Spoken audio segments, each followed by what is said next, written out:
ترگو سلام. سلام سوهل، خوبی؟ عالی. خودت چطوری؟ منم خوب، خیلی خوشحالم میبینمت. و همچنین چه خبر؟ رو برای تورتو چیکار می‌کنی؟ آره من دیگه اومده بودم یه خورده بعد یک مدت طولانی خانواده رو ببینم، یه خورده کارهای اداری اینا داشتم و کردی کارهای اداریتونو؟ آره تقریبا. تا کی یه خورده میمونی؟ با این کووید و اینا سخته، تا یه 2 هفته دیگه اینا هستم. بعدش برمیگردی؟ آره. خب ترگل مدیر منابع انسانی گروه اسنپه که من و تو تقریبا اینجا با هم بودیم. بعد من تو اون بازه زمانی که تو اینجا بودی منم اینجا بودم، همه با هم برگشتیم ایران که نمیدونم چرا، فکر کنم چون خیلی اون همزمان برگشتیم، من برگشتم تو برگشتی سبا برگشت، ولی همه تصادفی برگشتیم یا دلیلی داشت که همه برگشتیم؟ فکر میکنم همه رو هم یه تأثیری هم گذاشتیم، یعنی یه وایبی بود که همه میگفتیم مثلا سوهل هم داره میره، بعد با هم حرف میزدیم، بعد مثلا فکر کنم تو اول رفتی بعد من رفتم بعد سبا اومد، یعنی خب قطعا تصمیماتمون روی هم تاثیرگذار بود فکر آره. میکنم بود. بعد من اتفاقا تو اون بازه زمانی اینطوری بودم که ما تازه داشتیم استارتاپمون رو شروع می‌کردیم، ریحون رو تازه داشتیم شروع می‌کردیم، من خیلی اومدم رو مخت کار کردم که گفتم بیا جوین ما شو، که تو اون بازه زمانی حتی تا یه حد خیلی زیادی هم با هم شروع کردیم. اصلا فکر کنم تو آواتک اومدی. نه نیومدم. پس کجا ما دیدیم هم دیگه رو ایران؟ فکر کنم با هم چندین بار تلفنی حرف زدیم، ولی نه من هیچ وقت نیومدم. تو بهم گفتی که اونجایی، منم البته وارد این تکسفیر شده بودم از طریقای دیگه‌ای، یعنی برام خیلی جذاب بود. ولی آره همو ندیدیم. اینجا چیکار می‌کردی قبلش؟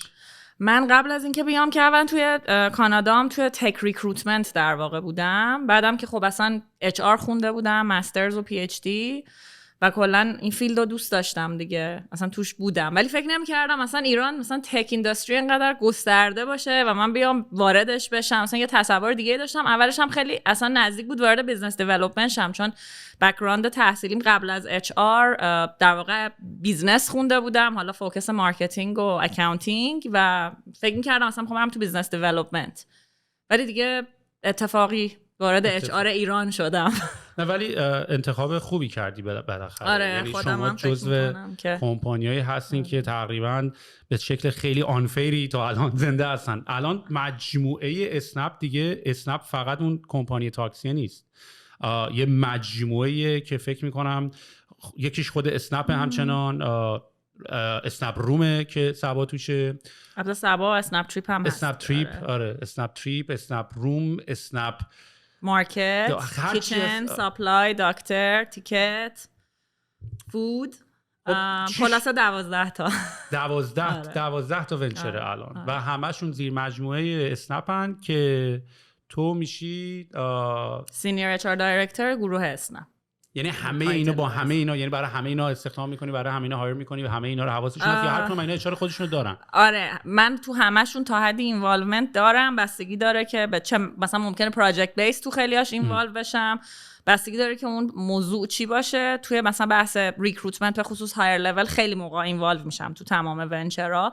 خیلی از این ونچرها ولی اچ آر مستقل خودشون رو دارن، تیم اچ آر مستقل خودشون رو دارن، بعضیاشون هم ندارن، یعنی از طریق گروپ در واقع این سرویس رو دریافت میکنن.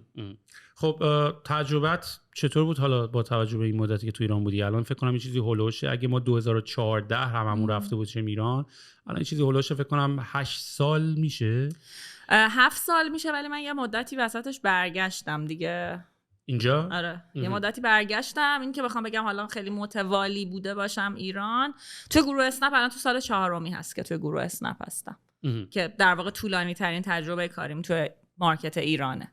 و ترجیح دادی، یعنی از کردت پشیمان نیستی بابت اینکه از اینجا رفتی؟ چون تو اینجا شولک درس خوندی، بعد به قول خودت مثلا نمی‌دونم اچ آر مثلا دکترا و پی اچ دی هم داره، اونم خوندی و بعد واسه این پاشدی رفتی ایران. و حالا واسه این نرفتم ایران دیگه، و من به خاطر یه سری مسائل خانوادگی رفتم ایران، بعد افتادم توی این مسیر، بعد اصلا سورپرایز شدم از اینکه چقدر ایران بچه‌های پویایی داره، چقدر بچه‌های جالبی داره، به خصوص توی تک اینداستری، و انقدر از این موضوع خوشحال شدم، انقدر ایمپرس شدم که توش غرق شدم. یهو الان میبینم 4 سال دارم مثلا اونجا کار میکنم توی گروه اسنپ. این اتفاقی بود که فکر کنم برای منم افتاد. یعنی موقعی که منم برگشتم، هدف اصلی من که اصلا به خاطر فوت پدرم برگشتم، فقط رفتم یه ویزیتی بکنم و یه ببینم چه خبر است و اینا.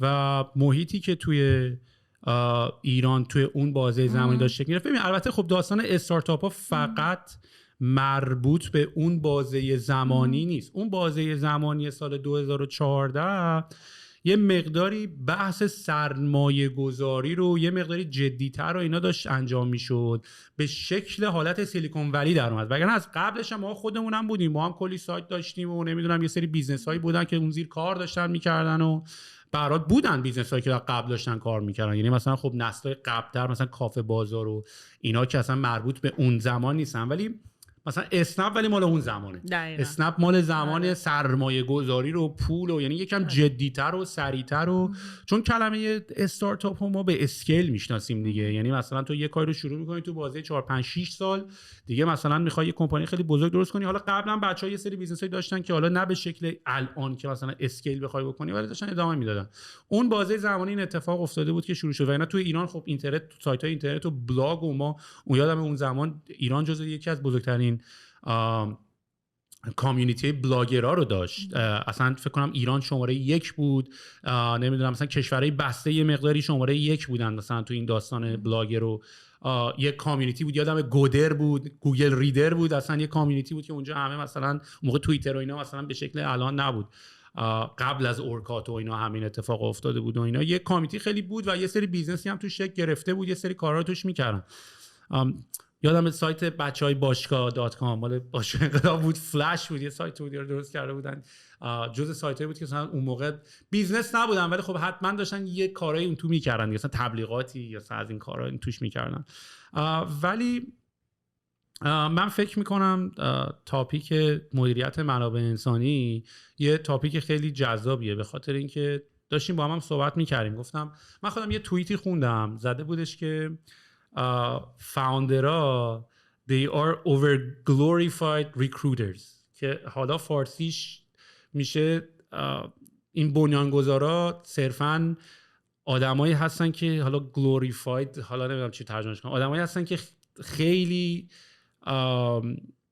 کمکم کن over glorified recruiters چجوری بگیم فارسی؟ آدمایی هستن که خیلی خوب آدم جذب میکنن. یعنی دقیقاً یعنی هنرشون اصلا جذب آدمه، یعنی هنرشون مثلا اینکه تک میفهمن و نمیدونم اینا نیستن، یعنی حالا یه ویژنی دارن. یه تیم فوق العاده از آدما رو میتونن کنار هم بیارن و کنار هم نگه دارن. اینم البته خیلی موضوع مهمه. استوری تلرای خوبی ان، داستان سرای خوبی ان، میتونن تیمو دور هم جمع بکنن. چون اولش هم خیلی تیمی وجود نداره به خصوص توی حالا استارتاپ و اینا. یعنی باید بتونی اونقدر استوری تلر خوبی هم که خودت میگی باشی که بتونی این آدما رو انقدر ویژنری باشی که اون آدما رو، چون اکثرا آدمای قوی ان، میخوای بگی از جایی که الان هستی استیبلی سکیوری جمع کن بیا این جایی که اصلا معلوم نیست بگیره نگیره. آره. ولی واقعا من اینو میبینم هر روز، نه هر روز ولی به خصوص مثلا تو سال گذشته من اینو خیلی به عینه دیدم که این کارو ما کردیم بارها، چون خیلی از شرکت‌هایی که جدید به ما اضافه شدن توی سال جدید، یعنی توی دقیقاً کووید اضافه شدن و من تیم آپ کردن اینا رو دیدم چندین بار. البته ترگل شما یه شانسی هم آوردین،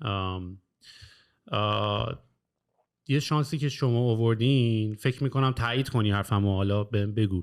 این بود که یه مقداری چون اسنپ هم کمپانی بزرگتری بود و تونست مثلا زنده بمونه تو این وضعیت، نه تنها زنده بمونه بلکه ترایو هم بکنه و موفق بشه، یه جورایی دیگه کلی استارتاپ دیگه اومدن و کلی با بدبختی و اینا بچه‌ها رو جمع کردن و ترین کردن و هایر کردن و بگی حالا اسکرام چیه و بخوای یاد بدی تیم ورک یعنی چی و بخوای کلی از این داستانای کار کردن تو این شرکت‌های کوچولویی که حالا چون اون موقع همه شرکت بزرگ میرفتن دیگه، میرفتی میشدی نمیدونم مثلا من یادم تو ایران یه دوره‌ای مثلا تو بانک خیلی کار می‌کردی، خیلی مثلا شغل لاکچری بود اینا، گفتم یارو مثلا توی بانک کار میکنه و بعد یواش یواش که مثلا از این حالت کمپانی بزرگ اینا اومد بیرون، استارتاپ ها اینا شروع شد.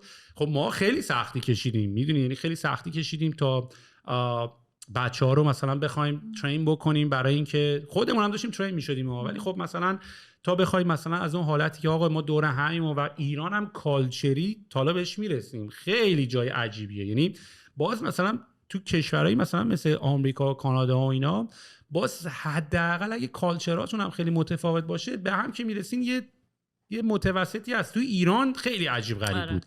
یعنی تو ایران مثلا بچه‌ها اصلا از شیراز، از اصفهان، از هر جای دو خطه‌های مختلف میادن با تفکرات مختلف، یکم سخت بود، میدونی. یعنی مثلا یادم ما اما اول مثلا من شرکت زدم، مثلا به چیزایی که فکر نکردم اتفاق میافتاد. مثلا دستشوی فرنگی، دستشوی ایرانی، ای بابا حالا ما چه میدونیم آقا نمازخونه کجا باید بذاریم. من میدونی یه چیزایی که من اصلا به مغزم فکر نمی‌کرد که اینا چالش باشه، مثلا چالش شده بود. و از نظر کالچری هم خیلی مثلا یه سری بچه‌ها مثلا با خانوما اینجوری نمیتونیم کار کنیم، با آقایون مثلا اینجوری که و اینجوری هم که چقدر اضافه کاری هم ما داریم، چون این چیزا اصلا دیگه حسابم نمیشه، میدونی. یعنی مثلا یکم بعضی موقع اینجوری هم که اینا حاشیه است دیگه، اینا که مثلا ما بهتر که نیستیم، اینا همش اضافه کاریه، همه اینا میتونه نباشه واقعا.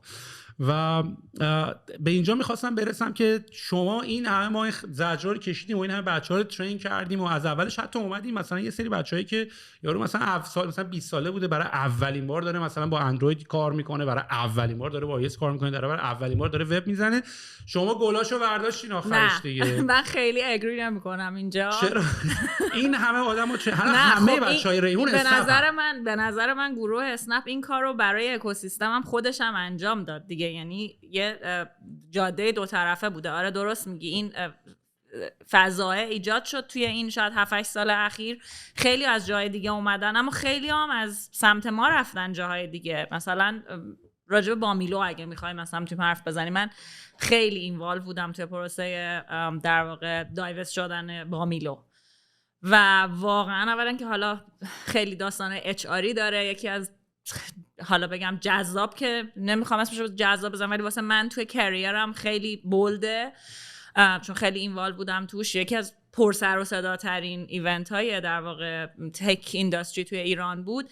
بچه های بامیلو ما خیلی سعی کردیم توی گروه نگهشون داریم، واقعا همشون در عرض 1 ماه و کمتر همه کار پیدا کردن، برای اینکه طوری ترین شده بودن توی این گروه که همه جا میخواستنشون. یعنی ما خودمون دنبالشون بودیم و اولش خیلی اون روزی که انانس کردیم خیلی حالا بد بود، بچه‌ها تو حال یا گریه میکردن، نمیدونم، خیلی خبر یهویی بود. ولی شب عیدم بود ولی همه کار پیدا کردن دیگه. حتی همون روزای آخر سال کسی خلاصه بیکار نبود و من میگم انقدر ترین شده بودن، انقدر کاربلد و متخصص بودن که همه جا میخواستنشون دیگه. پس اینم یه حالا بگم آره، ولی نسبت 10-1 مثلا 50 تا کمپانی مردن رفتن اسنپ، حالا یه دونه بامیلو مثلا کشته شده که دوباره احتمالاً هم برگشتن تو اسنپ، چون دوباره رفتن دوباره توی استارتاپ دیگه اون فیل شده. خیلی ها برگشتن. آره.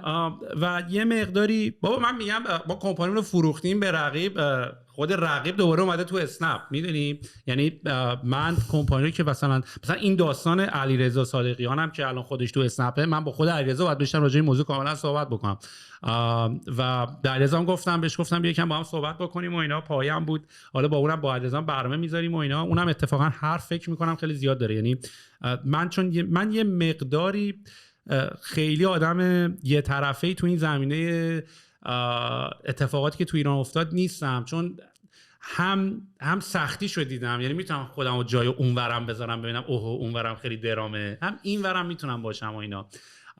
ولی در مجموع ما خودمون از اسنپ خیلی یاد گرفتیم. یعنی من موقعی که مثلا من اصلا یه مقاله هم راجع به این قضیه نوشتم دیگه، یعنی یه حالت راکت اینترنت رو مقایسه کردم با روشی که مثلا ما خیلی فاز مثلا وای کامبینیتور رو نمیدونم فاوندر بیاد و خود شرکت بزنه و بچه‌ها بیاره رو نمیدونم همه چی رو فاوندر میچرخه و اینا داشتیم. اسنپ یکم حالت یکم کورپوریت تر و یکم استراکچرد تر و منیجر بیار و این کارا رو باید بکنی و این تو دو لیست و خیلی تکلیف خیلی معلوم بود و من راستش رو بخوای اتفاقا برخلاف چیزای روزه اولی که فکر میکردم اون حالت رو من برای ایران خیلی بیشتر الان ترجیح میدم.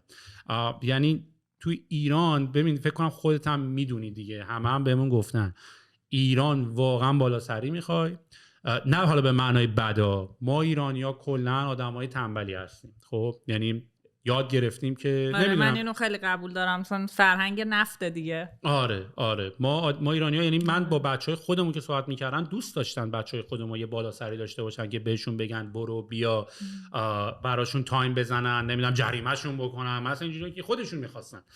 و یه مقداری جنبه این بود که آقا بگو ما کی رو دنبال کنیم همون کارو بکنیم، یا بگو ما چیکار کنیم همون کارو میکنیم. یعنی همه پایه بودن بگید چیکار کنیم ما همون کارو بکنیم ولی این فرهنگ رو ما داشتیم و من احساس میکنم که اصلا بحث این که مثلا سیستم سهامداریش مثلا حالت تیپ کمپانی ما نبود و اینا، بالاخره به نفع تموم شد و به نفعشون هم تمام شد، به خاطر اینکه خب احتمالاً بهتر سالری میدادن دیگه. یعنی تو اون وضعیت ما که اصلا سالری بر نمی‌داشتیم، ولی خب فکر می‌کنم مثلا ام دی آی اسنپ و اینا خوب سالری بر می‌داشتن. ولی حالا من خیلی حرف نزنم راجع به این موضوع، بیشتر به خاطر اینکه خواستم بگم یه it's an unfair game is happening. فکر نکنم بخواید دیساگری بکنی با هم. به هر حال کمپانی بود که پول داشت، ما پولمون قطع شد ترگل. ببین مثلا اینجوری نبود که شما خیلی کارتون درست بود و خیلی خوب بازی کردین و ما خیلی هم بهتر بازی کردیم. یعنی مثلا حتی بخواید توی داستان مثلا من فکر می‌کنم تو داستان ریحون حداقل، حالا تو هم داستان ریحون رو تعریف کن، چون من خیلی برام جالبه بدونم که اصلا چی شد. و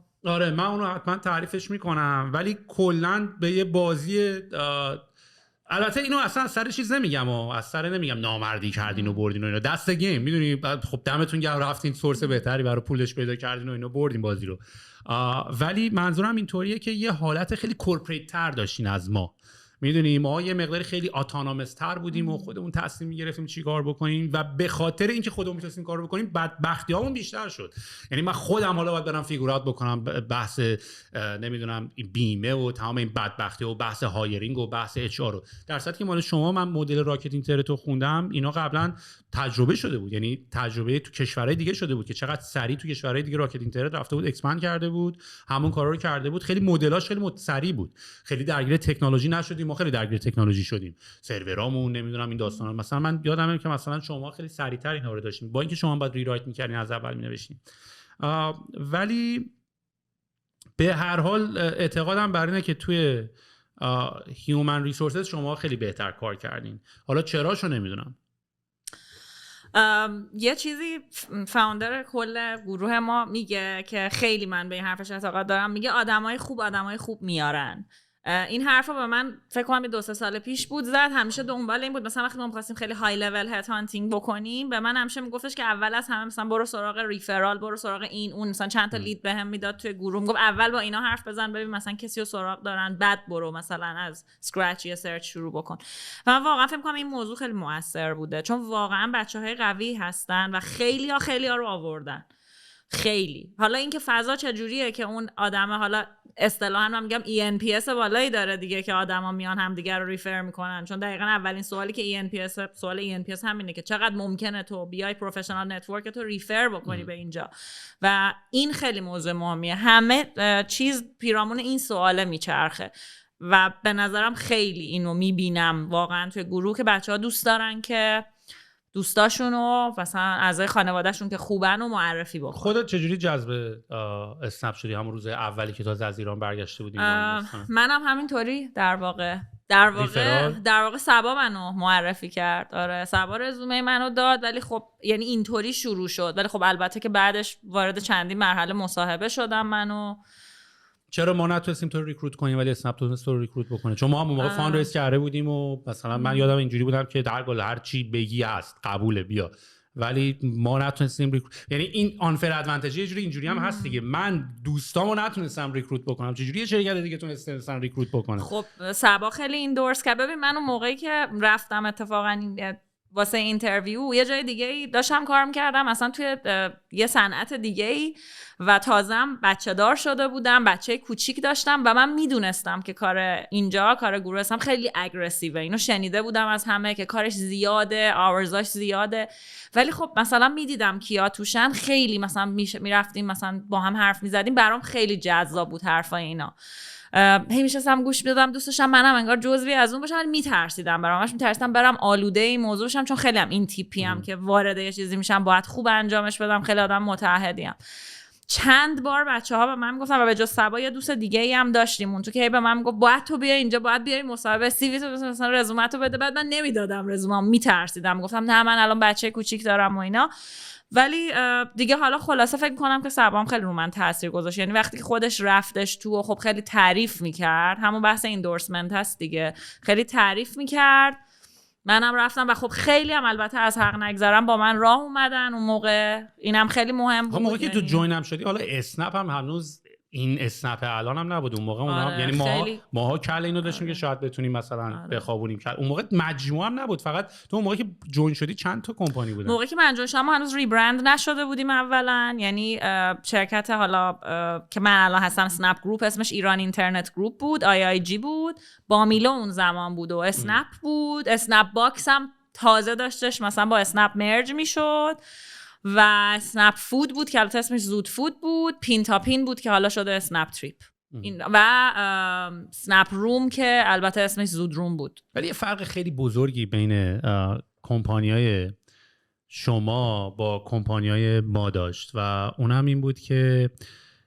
ببین مثلا بامیلو خب درسته که یعنی میتونی آرگیو بکنی که مثلا دیجی کالا هم فاند گرفته و سر اومد، ولی خیلی متفاوتن. میدونی مثلا دیجی کالا خب مثلا از صفر شروع کرده، فاوندر شروع کرده، بعدن اینوستر اومده گفته آقا بدمتون گرم منم پایم. ولی بامیلو و اینا کاملا مثلا یه ایده رو داشتن، ریکروت هم رفتن، سی او هم ریکروت کردن، پول هم دادن، گفتن بریم بسازین. این خیلی فرق میکنه که تو خودت دونه دونه ایده رو بخوای بیاری، تو خودت بخوای به دو مود پول بری بیاری، سرمایه‌گذار رو بخوای راضی بکنی، سرمایه‌گذار تو پاچت بکنه، نمیدونم همه اینا رو بخوای بکنی، در صورتی که همه، یعنی شما مثلا 20 شروع کردین ما یک، میدونی همونطور که داری میگی. البته اصلا اینا رو نمیگم آن فیرا، درسته یعنی تو بازی، تو گیم، تو جنگ درسته. تو جنگ تو کسی توی فوتبال نمیاد بگه آقا مثلا شما مثلا داور کمکتون کرد دیگه بردی بازی رو دیگه. میدونی من خیلی حالا ما هم داور کمک نکرد، ما بازیکنای خوبی داشتیم، اچ‌آرمون قوی بود. ما میتونستیم بازیکنای خوبی داشته باشیم که دقیقاً توی لیگ فوتبال هم جواب میده دیگه. تو بتونی بهترین بازیکن‌ها رو بخری، فکر کنم تاثیر بذاره روی ریزالت. خب به خاطر اینکه اسنپ هم خب سری گنده شد دیگه وقتی اون بیزنس مدل اوبر تور توی ایران رفت. خب وقتی اسکیل داره میکنه، پول داره پشتش میاد، خب کمپانی اکسایتینگ هم میشه، مثلا برای انجینیرها، برای بچهای انجینیر اینا خیلی کمپانی اکسایتینگی حل کردن اون مسائل، اون داستانی که اونجا داره اتفاق میفته دیگه. آره و همین که یه حرف جالبی زدی اول، گفتی که خود کورپرات تره. خب ببین خیلی‌ها دوست دارن، ما خیلی بچه‌هایی داریم که از فضای خیلی کورپرات هم اومدن، یعنی یه جوری it has the best of both worlds. خیلی‌ها، من خیلی موقع تو مصاحبه‌ها به بچه‌ها، به خصوص کسایی که مثلا ما حالا مثلا تو فایننس و اینا به خصوص میاریم، تو فایننس خیلی هستن کسایی که تو کورپرات بودن، همیشه بهشون میگم میخوای بدون که کورپرات و مثلا فضای استارتاپ دو تا چیز مختلفه که هر دوش خوبی‌ها و بدی‌های خودشو داره و این یک پرسونال دیسیژنه که تو اینو میخوای انتخاب کنی یا اینو.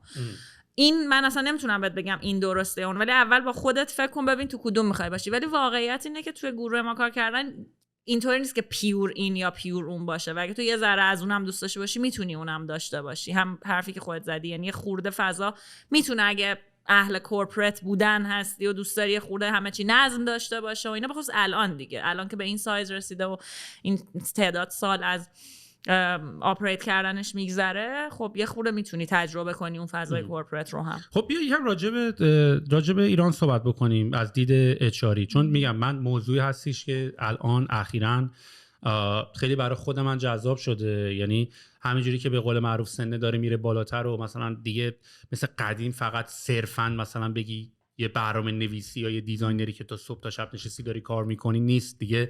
هدفت فقط ساخت نیست، هدفت درست کردن تیمه و میفهمی که تیمته که باید اصلا درست بکنه و تو فقط باید آدما رو جمع بکنی. کلا تاپیک پیپلز منیجمنت برای من تاپیک خیلی مهمی شده، نه فقط هم تو کار. یعنی یه سینما هم میخوای با بچه‌ها بری، بچه‌ها رو دور هم جمع کردن، همون دوره پیپلز منیجمنته. دوره یه مهمونی هم شب میخوای بگیری، شام میخوای بچه‌ها رو دعوت کنی، دوره پیپلز منیجمنته. و فکر میکنم که واقعا یکی از موضوعات خیلی بزرگیه که همه فاوندرها باید یاد بگیرن. یعنی من داشتم یه پادکستی گوش میکردم که توش اصلا میگفتش که اصلا عملا فاوندرها و اینا جدا از بحث ساختن و اینا روانشناس‌های بزرگی هم باید بشن به هر حال. یعنی یه روزی تیمت حال نداره، یه روزی حوصله نداره، یه روزی خسته است، یه روزی نمیدونم اعصاب بچه‌ها خورده. در آخر یکی از کارهایی هم که داره می‌کنی، یعنی یه آدمی هستی که یه سافت اسکیل‌های خیلی قوی داری برای اینکه مثلا بتونی آدم‌ها رو مدیریت بکنی. و من خودم اتفاقا شدیداً من اصلا پیپل منیجر خوبی نیستم. من اصلا یه چیزی بهت بگم، من الان توی کمپانی خودم من دایرکت ریپورتینگ لاین ندارم به من نخودی هم که تو تیم میرم تو مارکتینگ میچرخم چیکار داری میکنید تو کار هم سرک میکشم، هم نمیدونن که من باید به من ریپورت بدن یا چون فاوندره باید باهاش صحبت بکنیم. ولی من اصلا خودم شخصا خیلی دوست ندارم دایرکتلی رابطه مدیریتی داشته باشم با کسی. من خیلی فاز هم تیمی دارم، یعنی اینجوری که آقا بشین کنار هم بشینیم با هم درست بکنیم، بگو ببینم چیکار میتونیم بکنیم و اینا. و یعنی حتی مثلا اینترویو هم خیلی اینترویوهای نسبتاً عجیب غریبیه. یعنی مثلا اینطوری که آهنگ چی گوش میکنی و نمیدونم بازی چی کار میکنی و اوقات فراغتت چی کار میکنی و ایناست. خیلی دوست دارم ببینم میتونم با این آدما آشنا بشم و دوست بشم. و خب یه مقداری توی ایران این قضیه خب سخت‌تر بود دیگه. حالا بحث این بود که آدما از بک‌گراندهای خیلی متفاوت‌تری اومده بودن.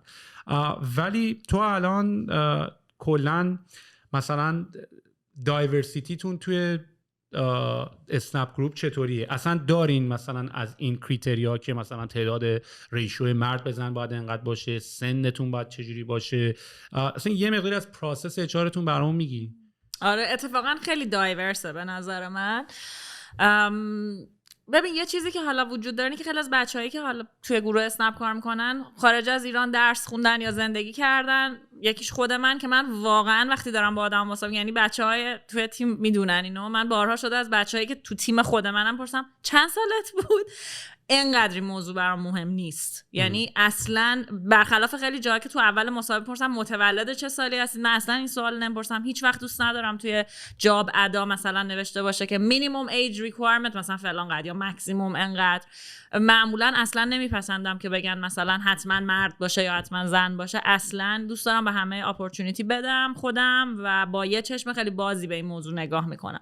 اتفاقا چند وقت پیش ما یه عکسی گرفته بودیم برای یه موضوعی، بعد یکی از بچه‌ها بهم گفتش که این عکس یه جوریه خیلی فیکه. چند تا آدم توی عکس بودن که یکیشون مثلا با تیشرت بود، یه پسر با پیرهن مردونه بود، یه دختر مثلا با شال و مانتو، یکی با چادر قشنگ سرش. و گفتش این عکس از اون عکساست تا ترگل گذاشتیم، مثلا خواستی بگی خیلی ما دایورسیم. گفتم نه بابا اینا واقعا بچهای اینجان. گفت نه این عکس یه جوریه. گفتم بریم بهت نشون بدم. رفتیم در اون اریا رو باز کردیم که اتفاقا اینا هم گفتم ببین اینا اینجا نشستن دارن واقعا اینجا کار میکنن. این تجربه که داری میگی و منم داشتم تو ایران. منم فکر میکردم که الان چقدر این ما هم اولش فاز دایورسیفیکیشن برداشته بودیم و اینا. یعنی مثلا من خودم یه دو سه تا برابرش میدیدم که مثلا واقعا تیپ و قیافه به خودمون نمیخورد.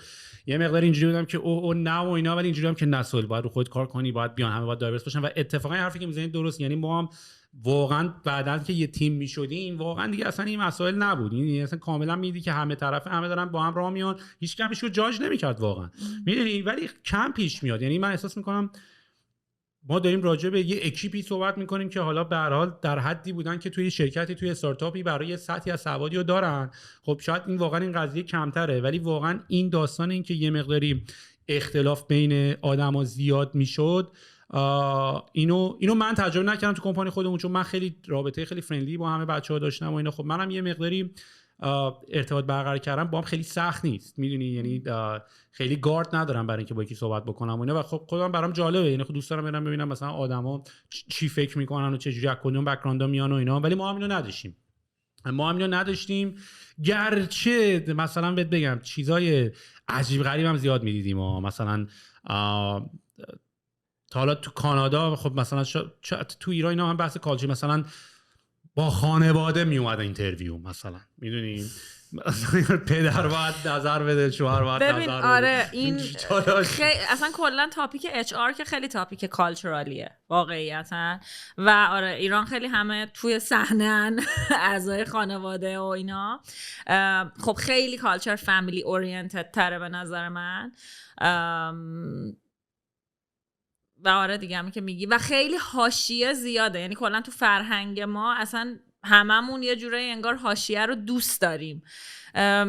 اگه بتونیم دوست داریم. مثلا خب خیلی این چیزا رو ما میبینیم که حالا من خودم شخصا اهلش نیستم، حالا خیلی واردش نمیشم، ولی مثلا میشنوی که یه حالا اولا که همه اینستاگرام همو دارن، بعد یکی مثلا فردا اومده تو قیافه است نمیاد تو جلسه چون مثلا میگه که آره دیشب مهمونی بوده اینا همه منو دعوت نکردن. یعنی میبینی از این تیپ چیزا که برای من اوایل خیلی عجیب بود، میگفتم این چه ربطی به کار داره، یعنی چی مثلا تو نمیای تو جلسه؟ منم خیلی کانادایی فکر میکردم اولش، حالا دیگه یه خورده منم اونوری شدم، یه خوردم فضا عوض شده واقعا. بعد الان انقدر دیگه گروه بزرگ شده که دیگه این حرفا رو بر نمیداره، یه خورده فضا حرفه‌ای شده نسبت به 4 سال پیش واقعا. ولی آره دیگه این چیزا هم به هر حال یه بخشی از کار کردن توی ایرانه. الان مثلا کلا تو ذهنت میدونی اسنپ گروپ چند نفر آدمو هایر کرده؟ چند نفر یعنی همین الان چند نفره یا چند نفر رو هایر کرده و رفتن؟ الان بالای 4000 نفر. 4000 نفر اسنپ. و وقتی میگم 4000 نفر منظورم بایکر و اینا نیست، کساییه که روی در واقع پیرول ما هستن. دمشون گرم. یعنی واقعا یه جوری که اسنپ نبودم الان دیگه خیلی تکسینی هم ما نداشتیم به اون شکل. پس با این حساب خب به هر حال الان کافه بازار و دیجیکالا و اینا هم هستن دیگه، ولی خب آره خیلی ها نسبت به اون سالی که تو بودی نیستن دیگه. ولی زود بود برای اکوسیستم استارتاپی ایران که یه کمپانی بخواد بیاد درو بکنه. میدونی بگی من پول دارم، من حالا اسنپ میکروفونم میزنم، اسنپ ماستم میزنم، اسنپ یکم زود بود برای کشوری که تازه داشت. اتفاقا من خیلی اینو اتفاق خوبی نمیدیدم، یعنی باید وایس استارتاپ رو برای رقابت خوب بود، ولی خب رقابتی هم نشد دیگه، همه کشته شدن. و یعنی برای کشوری که داشت جون میگرفت ای کاش مثلا یه 10 سال بعد، مثلا یه 10 سال اول این اتفاقا میافتاد، یکم رقابت به وجود میومد و اینا. بعد همین حالت من فکر میکنم که دیگه خیلی هم نخواستن توی مارکت ایران سرمایه گذاری کنم. من سالی که داشتم میومدم ایران دقیقاً یادمه تو هواپیمایی که نشسته بودم چقدر یوروپیان توی هواپیما بودن و مثلا بغل دست خودم یکی نشسته بود و همشون میگفتن ما داریم برای اینوستمنت میایم، همشون. ولی الان میشینی اصلا هیچکی نیست. اصلا تو این سالا من همش دیدم که شرکت‌های مختلف جمع کردن رفتن بارها، چون مثلا من میرم دنبال آفیس اینا رو میبینم همونطور طبقه است که خالیه، میگن مثلا اینجا این شرکت بوده، اینجا اون شرکت بوده، توی زمینه‌های مختلف، تو نفت و گاز، توی صنایع مختلف میبینی که همه گذاشتن رفتن دیگه. چه اتفاقی داره میفته ایران با این حساب؟ یعنی الان شما مشکل الان مثلا تو به عنوان اچ‌آر این داستان مهاجرت و اینا رو میبینی؟ وحشتناک. یعنی میتونم بگم که اولین عاملی که ما بهش آدما رو از دست میدیم الان مهاجرته. و فکر میکنی چرا این اتفاق داره میفته؟ چون میدونی که مهاجرت هم واقعا کار راحتی نیست اصلا. من الان این دفعه که اومدم اونجا میدونی چند تا از همکارامو همکارامو دیدم توی همین سفر، همه کسایی که باهاشون توی این چند سال تو ایران دوست شدم و الان اینجا. و فکر و این روند ادامه خواهد داشت به هر حال دیگه. ورودی که نداریم، یه سری برگردن ممکنه برگردن مثل ماها که برگشتیم. به آخه ما توی دوره برگشتیم که اصلا با الان غیر قابل مقایسه بود و بعد الان ایران یه جورایی هم راستشو بخوای دیگه درست شدنش دیگه نوامون باید برسه. یعنی دمیجایی که دارن میزنن دمیجاییه که من فکر نمی‌کنم به این زودی حالا بشه درستش کرد. بعد یه مقداری هم دیگه امیدکشی هم شد دیگه، میدونی. من اتفاقا حرف مهدی نایبی رو دوست داشتم، توی یه قسمتی داشت میگفت، البته از در ناامیدی اینو نمیگم ولی دوره‌ای که انرژی دارید دوره محدودیه. تو یه 6 7 8 10 سال مثلا واقعا میتونی بذاری پشتش بهتره کنی دیگه که شرایط هم بخواد یاریت بکنه. بعدش دیگه حالا آره کار میکنی و زور میزنی اینا. حالا نمیگم مثلا شرکت ادوبی و اینا تو سن 40 سالگی و اینا مثلا تونستن که مثلا یه سری کار رو بکنن و شرکت‌های گنده‌ای بشن، ولی خب تو نمیخوای دیگه مثلا هی خودتو مثلا پاره بکنی دیگه. مثلا من خودم دفعه 4م بود دیگه مثلا برای ریحون، میدونی هی هر بار بخوای یه اتفاق خاصی بیفته. من که اصلا اومدم بیرونم هم از ایران با این بود که ما یه سایت موزیک داشتیم، سفیسیک موزیک، اصلا تو هم موسیقی زیرزمینی که داشت شروع میشد و اینا. من اصلا اولین استارت از ایران بیرون اومدنم از اون بود. میدونی شروع کردم به این هیچکس و نمیدونم موقع تتلی و مطلع اینا گیر دادم، ما اونجوری که باز ما گرداننده سایت با هم اول ما رو بخوام بگیرن و اینا، یعنی ما مثلا از همون موقع زمزمه‌شون، یعنی من همیشه این داستانی که هر کاری خواستم بکنم ایران نمیشه رو داشتم، همیشه تو ذهنم بوده میدونی. و خیلی هم برام سنگین تموم شده، یعنی همیشه دوست داشتم به یه بهونه یه جوری توش بمونم و اینا، ولی نشده. ولی نمیدونم تو فکر میکنی مثلا حالا توی دوره‌ای که مثلا ما رفتیم، مثلا ما 17-18 اومدیم بیرون، مثلا 27-30 برگشتیم دیگه، الان کسی که داره 35-33 میره بیرون، تو فکر میکنی مثلا 40 برمیگرده؟ نمیدونم. یعنی اینایی که الان دارن میرن بیرون و مثلا بعد واقعا هم دیگه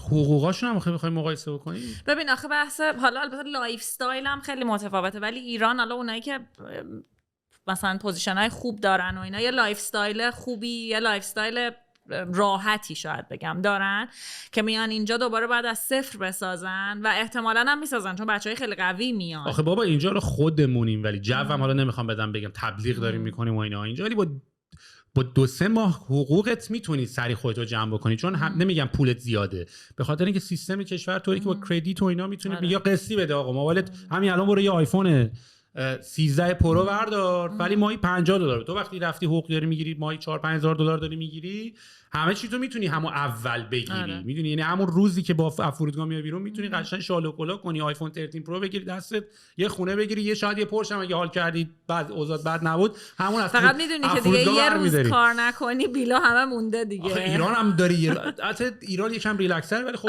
ایران ریلکس‌تره، تو نداری نمیتونی هم داشته باشی حالا همطوری واسه خودت. این آرگومنتو بذار بگم که هیچ وقت بحث این نبوده که اینجا خیلی راحته، اینجا 100 برابر ایران سخت‌تره. اصلا ما همین الان داشتیم همین بحثو می‌کردیم. بحثی که منو ترکز قبل از اینکه پادکست شروع بشه این بود که الان میونه این همه آدمی که اینجا بودیم که خیلی تعداد ما اینجا زیاد بود، کلا هم 2-3 نفر دعوام آوردن مثلا ما، یعنی من الان خودمو نگاه میکنم فقط من هستم و یه 3-4-5 نفر دیگه از عین اون 1000 نفری که ما اینجا بودیم همه برگشتن ایران. یعنی هیچکی نتونست این شرایط این که 24 کار کنه و 24 پول بیلاتو بده و 24 هیچکی نتونست تحمل کنه. همه رفیقای من برگشتن ایران.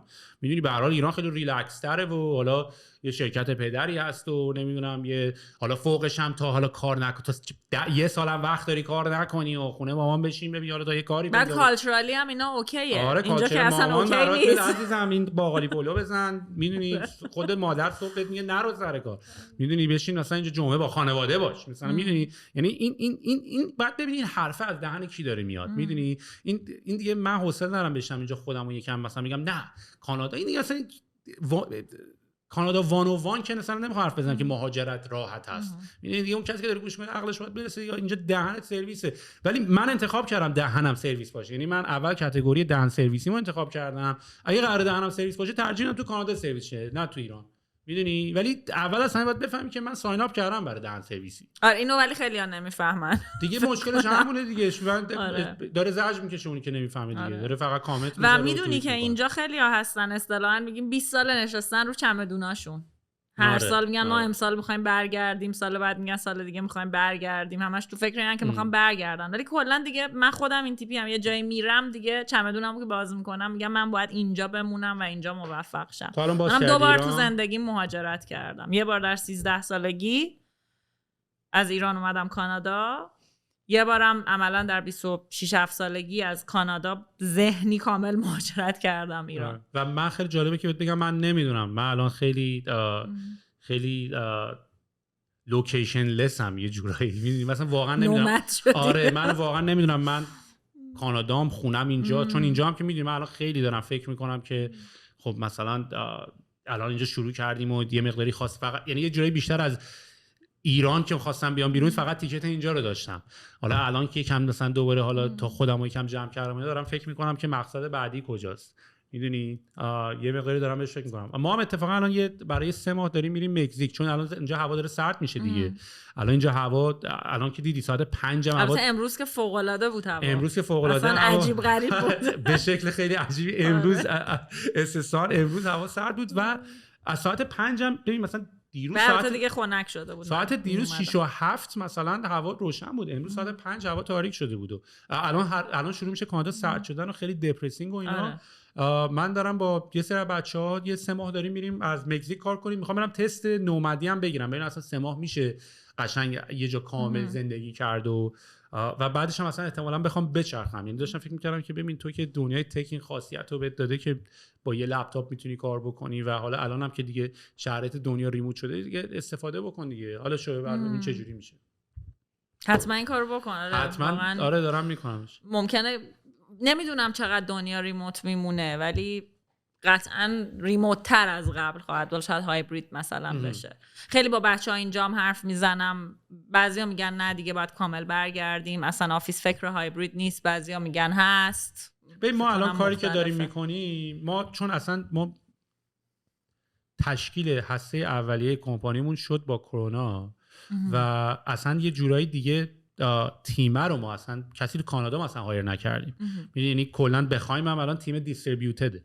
میدونی منتهای مراتب الان بحثی که وجود داره اینطوریه که بچه‌ها خیلی هاشون میگن که آقا ما خونه‌مون نمیخوایم کار بکنیم. یعنی شاید مثلا براشون تکی مثلا وی ورکی بگیریم برن برای خودشون از توی وی ورکی کار بکنن. یعنی نه لزوما به معنای هایبرید به معنی که هممون دوره هم جمع بشیم، ولی اونا رو براشون شرایطی رو فراهم بیاریم که از خونه‌شون بتونن برن بیرون. میدونی این مسئله هست. آره چون هم واقعا شرایط کار کردن از خونه رو ندارن. به هر حال بک‌گراند نویز آره. یکی بچه داره. بعد حالا من همیشه اینو میگم، بعد بعضیا بهم میخندن، اصلا تک اینداستری هم داره پیر میشه. It's aging. مثلا من تو همین 4 سال گذشته خیلی ها میدیدم دیگه دونه دونه همکارا ازدواج میکنن، الان خیلی ها بچه دار دارن میشن، بعد با بچه کار کردن تو خونه خیلی سخته. از اون نظر میگی ایج داره میکنه. آره آدمایی که تو تک اینداستری. آره خب ببین البته که این رو اچ آر خیلی تاثیر میذاره دیگه، روی پرک هایی که ما دیزاین میکنیم، بنفیت ها، همه چی، چون دیگه خواسته های آدما داره تغییر میکنه. آره نه میفهمم چی میگی، ولی خب یه مقداری هم اگه بخوای حساب بکنی خب سیلیکون ولی و اینا مثلا اونا هم خیلی قدیمی تر از ما بودن دیگه. ما یه مقداری دیر اصلا کلا وارد شدیم، ولی خب من نمیدونم الان من تنها نگرانیم اینه که من نمیدونم نسل جدید داره ترین میشه، چون این نسل ما بچهای دهه 60 و اینا حالا نمیدونم رو چه حسابی از علاقه و اینا برای یه دوره مثلا اینترنت هم طوری بود که خیلی همه تو دارک وب و اینا بودن و برای کلی برنامه‌نویس و این بچه‌ای که الان داری هایر می‌کنی اینا لزوما از دانشگاهشون که این برنامه‌نویس و دیزاینر و پروداکت منیجر که نشدن که کلا سیستم آموزشی کشور ما که اینا رو تحویل جامعه نده. اصلا از های اسکول بعضیا واقعا وارد این زمینه میشن. من الان یکم نگران نسل جدیدم، یعنی این بچه‌ای دهه 70 80 اینا فکر نکنم، چون الان دنیایی هم یه جوری هم دنیای نوکد شده و خیلی احتمالاً سمت اونجوری مثل ما به حالت برنامه‌نویسی طوری نرن و نمیدونم این تجربه رو کردی یا نه که مثلا الان بچهای یعنی بین کیفیت بچهای 60 و 50 و 60 و اینا اختلافی میبینی با الان 80 90 یا؟ ببین من روی حالا قسمت فنیش هنوز خیلی نمیتونم کامنتی بدم، ولی خب تو بحث اچ آریش قطعا خیلی متفاوتن بچه‌ها، خیلی کامیتمنت لول قطعا خیلی کمتره. خیلی پیش میاد مثلا ما جاب آفر میدیم، طرف آفر اکسپت میکنه، اصلا قرارداد امضا میکنه بعد نمیاد روز اول مثلا سر کار. این چیزا رو زیاد این تیپ چیزا رو میبینم. از کجا میاد این کالچرها؟ چون میفهمم، منم از این تجربه خیلی زیاد داشتم، ولی مثلا نمیتونم برای خودم بگم برای من مثلا به خاطر این بود که در ایران بودم و اینا. اینه مثلا آدم میدونست که مثلا باید حواست باشه، رعایت باید بکنی دیگه. نمیدونم چرا ایرانی همچین اتفاقی براش افتاده. مثلا این بحث این که داریم میگی ما هم زیاد داشتیم، اینترویو ها رو نمی اومدن بوک میکردن. اون که اصلا تا دلت بخواد پیش میاد اینترویو رو شوآپ نکنن، یا مثلا همین که آفر اکسپت بکنن و تو خب پوزیشن رو میبندی روش حساب میکنی. بعد تا الان فکر کنم مثلا نمیدونم یه عدد رندومت بگم، ولی فکر کنم مثلا 5 و 10 هزار تا مثلا زوم میتینگ تا حالا یه دونه نوشو من نداشتم.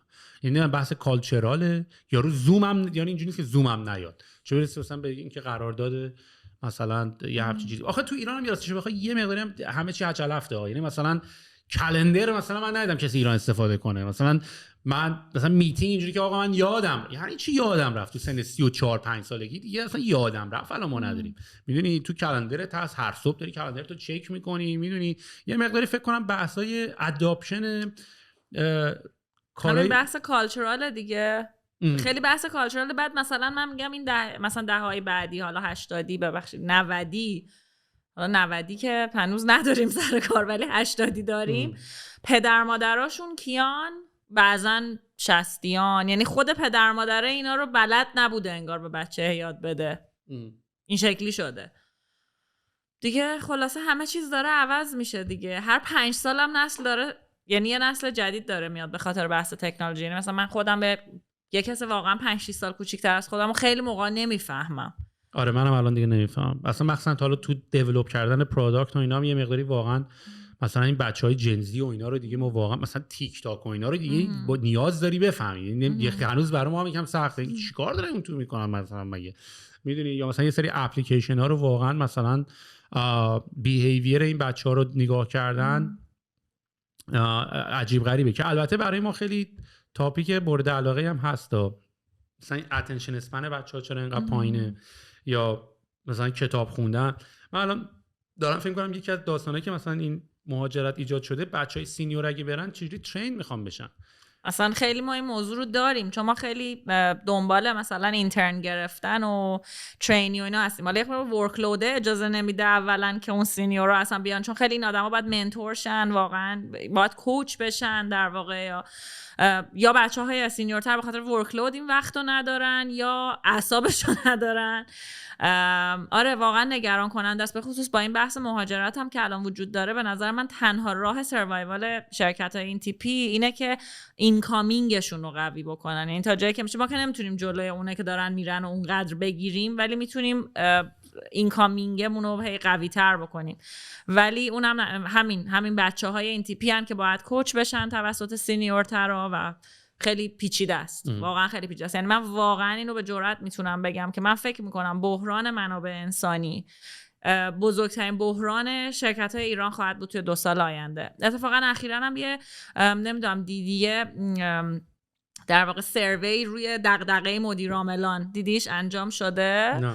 که یه سری از بچه‌ای که من خیلی هم قبولشون دارم این سروی رو انجام دادن. حالا ریزالتش پابلیش شده که اولین در واقع 2 بالاترین دغدغه‌های مدیر عاملا الان توی ایران، اولیش خب اینستابیلیتی اقتصادی و ایناست، دومیش عدم وجود نیروی متخصصه. یعنی و این موضوع به نظر من همش حادتر خواهد شد توی 2 سال آینده. آخه واسه چی واقعا بیا یه دقیقه با هم صحبت کنیم. یه نفری که میتونه از خونش تو ایران ریموت کار بکنه، حقوق دلاری بگیره، واقعا میک سنس نمیکنه الان. یعنی هر جوری بخوای مثلا برای چی واقعا منم نمیفهمم. ببین من البته نمیدونم بچه‌ها مثلا این تیپ خب قطعاً که خیلی جذابه، منم قبول دارم، برای اینکه حقوق دلاریه یه موقعی واقعا فاصله داره. ببخشید میونه کلمت، اینجا هم یه مقداری الان مثلا چوه این قضیه افتاده که مثلا بچه‌های ایرانو میدونن قویان، میدونی، یعنی با اینکه الان تحریم‌ها و اینا مثلا اجازه هم نمیده با بچه‌های ایران کار کردن، ولی اینجا مثلا من میبینم که مثلا اچ‌آرهای خارجی مثلا they take serious اونایی که از ایران دارن اپلای میکنن، میدونن که مثلا بچهای خیلی به خاطر محدودیت خیلی مثلا شاید خیلی تکی ترن و خیلی مثلا سینیور تر شدن. یعنی این هست اینجا. خب من ولی سوالم اینه که این مسیر رو وارد شدن چقدر بعد لرنینگ داره براشون؟ ممکنم داشته باشه ها، من نمیدونم، ولی واقعا بعضی موقع سالریایی که به بچه‌ها آفر میدن اولا که منو آفند میکنه. یعنی مثلا میبینم که مثلا آفر دادن به یک کسی مثلا $700، بعد من میگم آخه این مثلا اونا دیگه شرکت نیستن. آره اونا که من اونا دیگه اعتماد زیاد بچه‌ها مثلا بعضا اینا رو قبول میکنن، استارتاپ دیگه یه جا دیگه داره به این آفر میده و خیلی هم میرن و قبول میکنن، بعد مثلا برمیگردن دست از پا دراستر. به هر حال حالا توی فضای اون کشوری که داری زندگی میکنی توش کار کردن به هر حال یه مزایایی داره دیگه. حالا مثلا بیمه هستی، نمیدونم، حالا بیمه های تکمیلی الان وجود داره که حالا بحث هلت کره، خب اینا دیگه نیست. بیمه تامین اجتماعی اینا وجود نداره. حالا البته خیلی ها میگن اصلا من اینا رو هیچ کدومو نمیخوام. الان مزایای مثلا مزایای اومدن توی گروه اسنپ مثلا چطوریه؟ یعنی میتونی یکم یه آیدیایی از رنج سالریشون بهمون بدی، یه آیدیایی از محیطتون بهمون بدی؟ چون من فکر میکنم شما رو الان به عنوان یه شرکتی که تو ایران الان بزرگ شده و اینا میشه بنچمارک کرد دیگه. یه مقداری از چیزتون بگی کی بخواد اپلای بکنه، اولا چه نیروهایی دنبالش هستین، به تو خودت تو آدما دنبال چی نگاه میگردی؟ من فکر کنم خیلی از کسایی که این پادکست رو گوش میکنن اتفاقا بچه‌هایی هستن که توی تازه اتفاقا خیلی جوونان، یعنی اتفاقا من فکر کنم کمتر مثلا بچهای سن بالا مثلا بخوان گوش بکنن، یه مقداری حتی بچه‌ای که الان علاقه به دنیای وارد شدن تک دارن اون دارن مثلا این پادکست رو گوش میکنن. تو مثلا تو رزومه دنبال چی میگردی؟ میدونی چون مثلا من خودم اینام که مثلا رزومه من خودم واقعا رزومه ها رو واقعا منم اینجوری شوت نگاه، یعنی مثلا معلومه از دور صفحه ها مثلا صفحه اول دوم مثلا از همون کاور لتره شروع میکنی، میفهم که کارش درسته یا نه، از تمپلیتش اصلا میتونی بفهمی که این کارش درسته یا نه. بنابراین یه آماری از وضعیت بنفیتاتون اصلا بهمون میدی؟ تو ایران چه بنفیتایی میتونی بگیری؟ ببین اولا که خب من خیلی که نمیتونم خیلی از چیزا رو حالا در مورد سالری و اینا مثلا راجع بهش صحبت کنم. آره دیگه خب به هر حال خیلی کانفیدنشال. ولی در مورد پرک و اینا خوشبختانه ما الان توی گروه اسنپ به خاطر اینکه همه چی رو توی خود گروه داریم خیلی رفتیم به این سمت که پرک های خود گروه رو به بچه‌ها میدیم. یعنی مثلا کالا به کالا داریم. آره مثلا خیلی به این سمت رفتیم که حالا شرکت‌های مختلف میتونن، یعنی ممکن اصلا پرکاشون با هم تا حدی متفاوته، ولی معمولا به این شکل که میان مثلا میگن یه رقمی رو میتونی خودت انتخاب بکنی که چجوری میخوای از خدمات شرکت‌های زیر مجموعه گروه اسنپ استفاده کنی. مثلا یه رقمی داری، حالا میتونی خودت انتخاب کنی که مثلا من انقدرشو میخوام اسنپ بگیرم، یعنی مثلا واسه تاکسی انقدرشو میخوام اسنپ فود بگیرم، انقدرشو میخوام اسنپ مارکت بگیرم. این کار رو خیلی الان داریم میکنیم. خود شرکت‌های گروه اسنپ برای اینکه بخوان پروداکتاشون رو ترای بکنن یه موقعی یه پیشنهادات خیلی ویژه‌ای فقط به بچه، یعنی وایت لیست میکنیم ما در واقع شماره ها رو و یه پیشنهاداتی فقط به بچه‌های خود گروه میدیم که خارج از گروه نمیتونن ازش استفاده کنن. اینم خیلی موقع جذابیت ایجاد میکنه. حالا دیگه شرکت‌های مختلف یه خورده پرکاشون با هم فرق داره، حالا یه خورده وام، ولی یه خورده مثلا ترینینگ باجت، تیم بیلدینگ باجت، رو همه اینا کار میکنیم. ولی خب اگه مثلا بخوام مقایسه کنم با مثلا فارماسیوتیکال یا خیلی شرکت‌های کورپرات، واقعا ما اونقدر روی پرک و اینا مانور نمیدیم. بیشترین چیزی که فکر می‌کنم برای آدم‌ها جذابیت ایجاد میکنه فضای رشد و یادگیریه و کار کردن کنار تاپ تالنت. یعنی این دوتا موضوعه که خیلی جذاب میکنه و توی یه برند، توی یک برندی که همه ما میدونیم بیاد توی رزومه میتونه خیلی اتفاقات جالبی بعدش برای آدم ولی بیفته. از نظر دادن سهام آپشن و شیر و اینا هیچی ندارین؟ یعنی اگر کمپانی شما بره حالا توسط یعنی احتمالاً که شما یه مسیرتون مسیر آی پی او سهامی عام شدن باید باشه، ولی این تیم به این بزرگی، یعنی 2 تا آدم 3 تا آدم 10 مثلا تو انتظار ببین، من الان شرکت شاپیفای اینجا آی پی او شد، نصف تورنتو کانادا میلیونر شدن واقعا، میدونی؟ یعنی من کلی رفیقای خودم و اینجا که مثلا من یکی از المنت‌های مقایسه‌ام اینه که من برگشتم ایران استارتاپ زدیم، یه سری بچه‌ها به عنوان نفر صدم جوین شاپیفای شدن، میلیونر شدن آلردی. ندارین؟ یعنی شما الان این مدل اینطوری ندارین؟ من اصلا یک دلیلی که واسه چی پس دارین کار میکنین؟ اگر واقعا سهام توش ندارین برای چی اونجا وایسادین؟ چون دلیل برای همین دلایلی که گفتم دیگه، برای اینکه شایدم واقعا خیلی جای یعنی دیگه‌ای که همه اینا رو بهت بده نیست. یعنی اگه شرکت سهامی عام بشه همش میره دست صاحبین اسنپ. من هنوز دقیقاً نمیدونم چه تصمیمی قراره گرفته شه، خیلی آنست بخوام بگم در این مورد، ولی اونطوری که بگم خیلی مثلا شیر آپشنز و اینا داریم که خیلی روه و داریم جزء پکیجمون آفر میدیم، نه نداریم. چون البته ولی خیلی خوب موتیویشن هم ایجاد کردن، یعنی اتفاقا من به این نتیجه رسیدم که بخوای تو ایران سهام مهام مثلا موتیویت نمی‌کرد ملتو، چون تا حالا کسی ندیده کسی با سهام بخواد پولدار بشه. تو مایه‌های مهری هست. آره یعنی مثلا ما هم وقتی مثلا من که خودم خیلی جنرس بودم با مثلا دادن سهام و اینا، بدترم شد اصلا. یعنی واقعا اینجوری که این پول رو بگی کار کن بزن تو سرش، یه مقداری بیشتر کار می‌کرد، چون واقعا تنبلی می‌کردن بچهای ایران. واقعا یعنی مثلا چیزی که من می‌دیدم، البته بعدش درست شده، بعدش که این کامپتیشن ایجاد شده و همه اومدن و اینا درست شده. اتفاقا من الان اینجا رو تنبل میبینم، اینجا که الان خیلی ریلکسه، یعنی باورت نمیشه اصلا. اتفاقا جالب اینو میگم، من رفته بودم یه جایی توی اداره‌ای یه کاری انجام دادم 2 هفته پیش، انقدر هرس خوردم از دست اینا. حالا نمیدونم من اونجا دیگه خیلی همه چیز سریعه، همش میگفتم چرا این شکلی، چقدر اینا استوپدن، چقدر کندن، دارن اعصاب منو خورد میکنن. داد مادرم همش بهم میگفتش که بابا تو از ایران اومدی اینا خیلی فاز میگفتم اصلا اینا من نمیدونم اینجا چی کار دارن میکنن همشون باید برن خونه اعصابمو خورد کردن. آره ما الان مثلا من خودم حالا اینا رو 2 ساعت راجع به ایران گفتیم گریل کردیم ایران و اینا ولی الان من اینجا تو مخم بعد کاستمر سرویس هم خیلی دراپ کرده. یعنی من همیشه یادمه که کانادا خیلی تو کاستمر سرویس متمایز بود نسبت به ایران ولی الان واقعا اینو من نمیبینم. اونجا یه قانون دارن میذارن که دیگه دنیای ریموت و اینا شده دیگه ساعت 5 به بعد نتونی تو اسلک کسی رو پین کنی یا زنگ بزنی یا نه. میدونین اینجا هم دیگه خیلی دیگه حالا از اون ور دارن میافتن و اینا.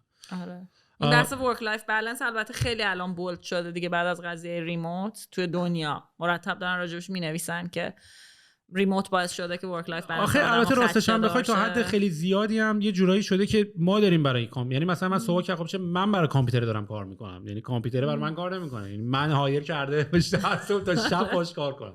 میدونی یه مقداری هم این اتفاق داره میفته و خب یه مقداری اون ریوارد سیستمی که تو انتظار داشتی ببین واقعا خب تقریبا خیلی سخت شده. این شما باز سناتون یه مقداری طوری بود که توی تایم خوبی یه سری اتفاقا رو انجام دادین. مثلا شاید توی تایم خوبی اومدی کانادا، توی تایم خوبی رفتی ایران، توی تایم خوبی اسنپ و اینا شکل گرفت، توی تایم خوبی ازدواج کردی.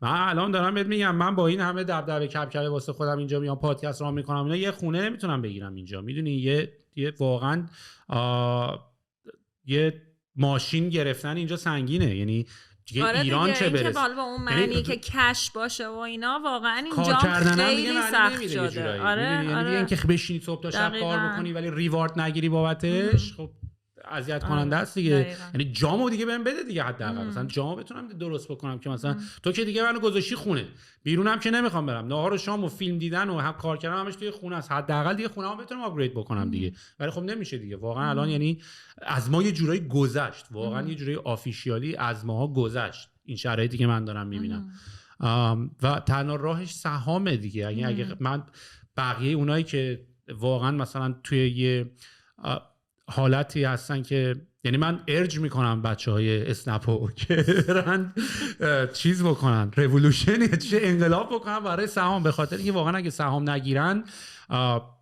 خیلی کار عبثیه کار کردن برای یه شرکت.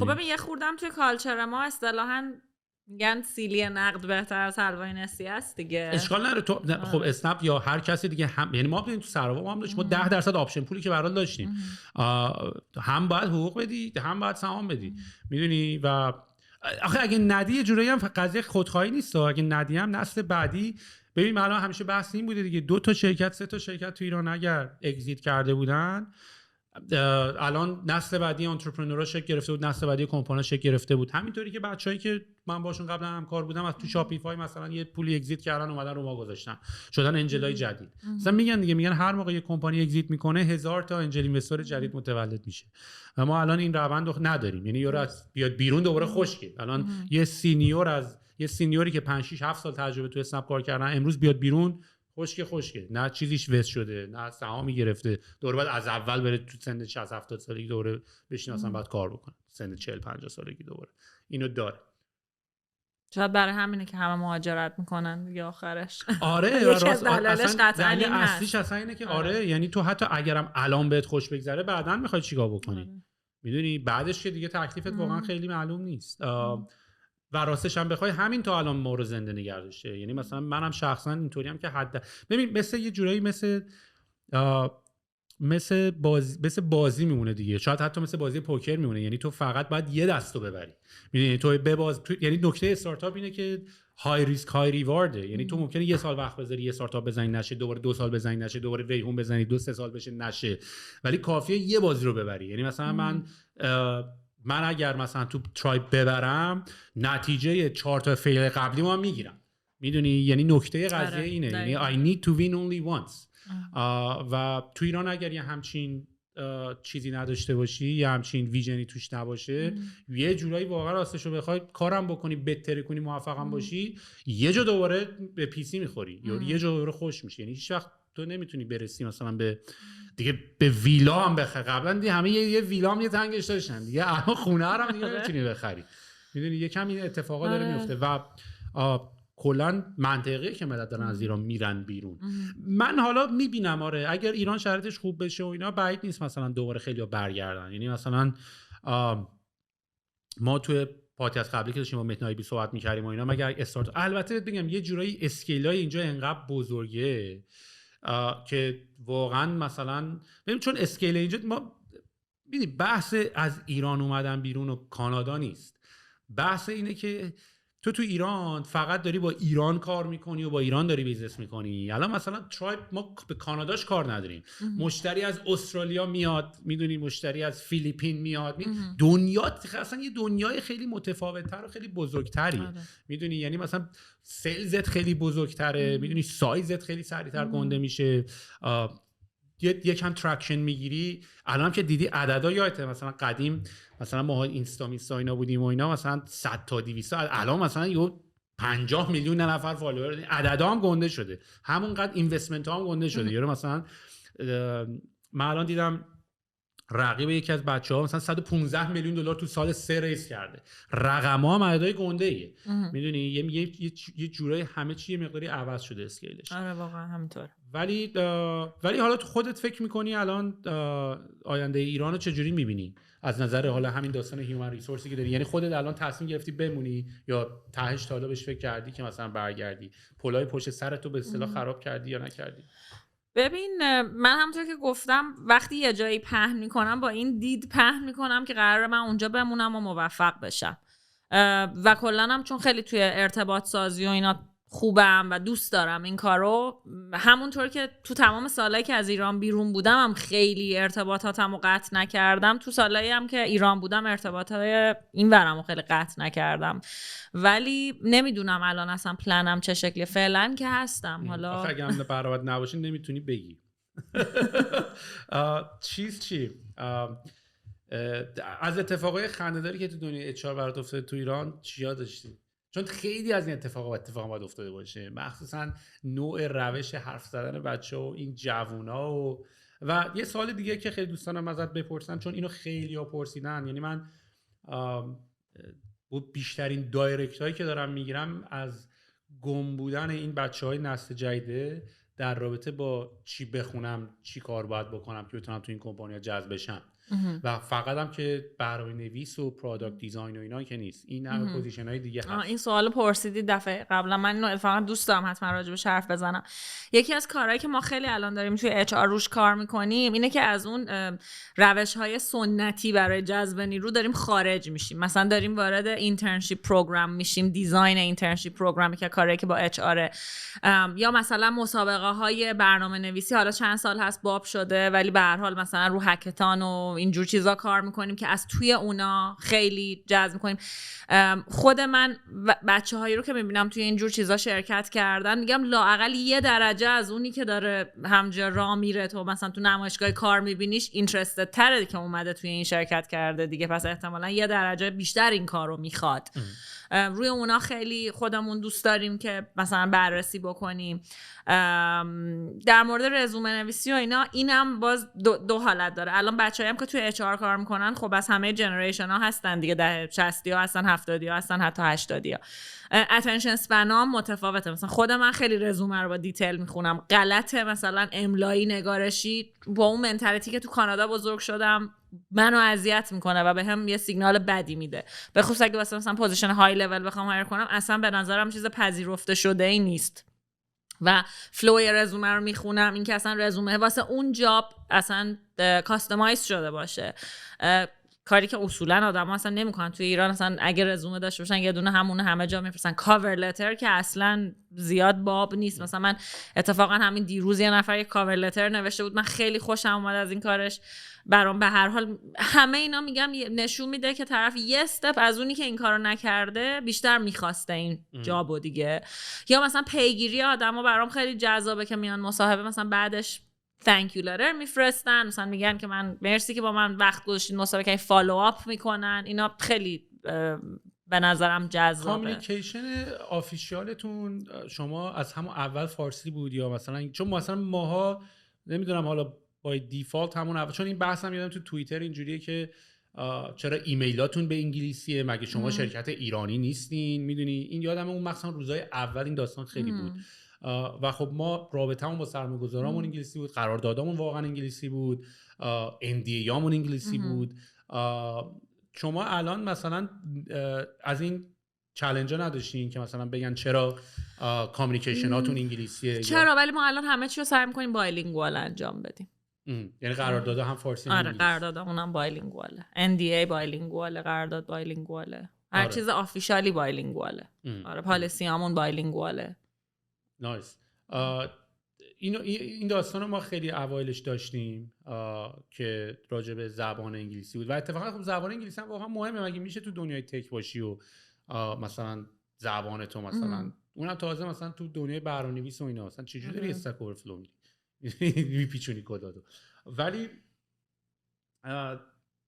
دنبال چه چیزایی بیشتر میگردی؟ یعنی به نظرت بیشترین قسمت خالی تالنت تو ایران تو کدوم قسمتشه؟ یکی هنزان بودن به نظرم خیلی تو ایرانیا کمه، یعنی که واقعا متخصص و هنزان at the same time باشن.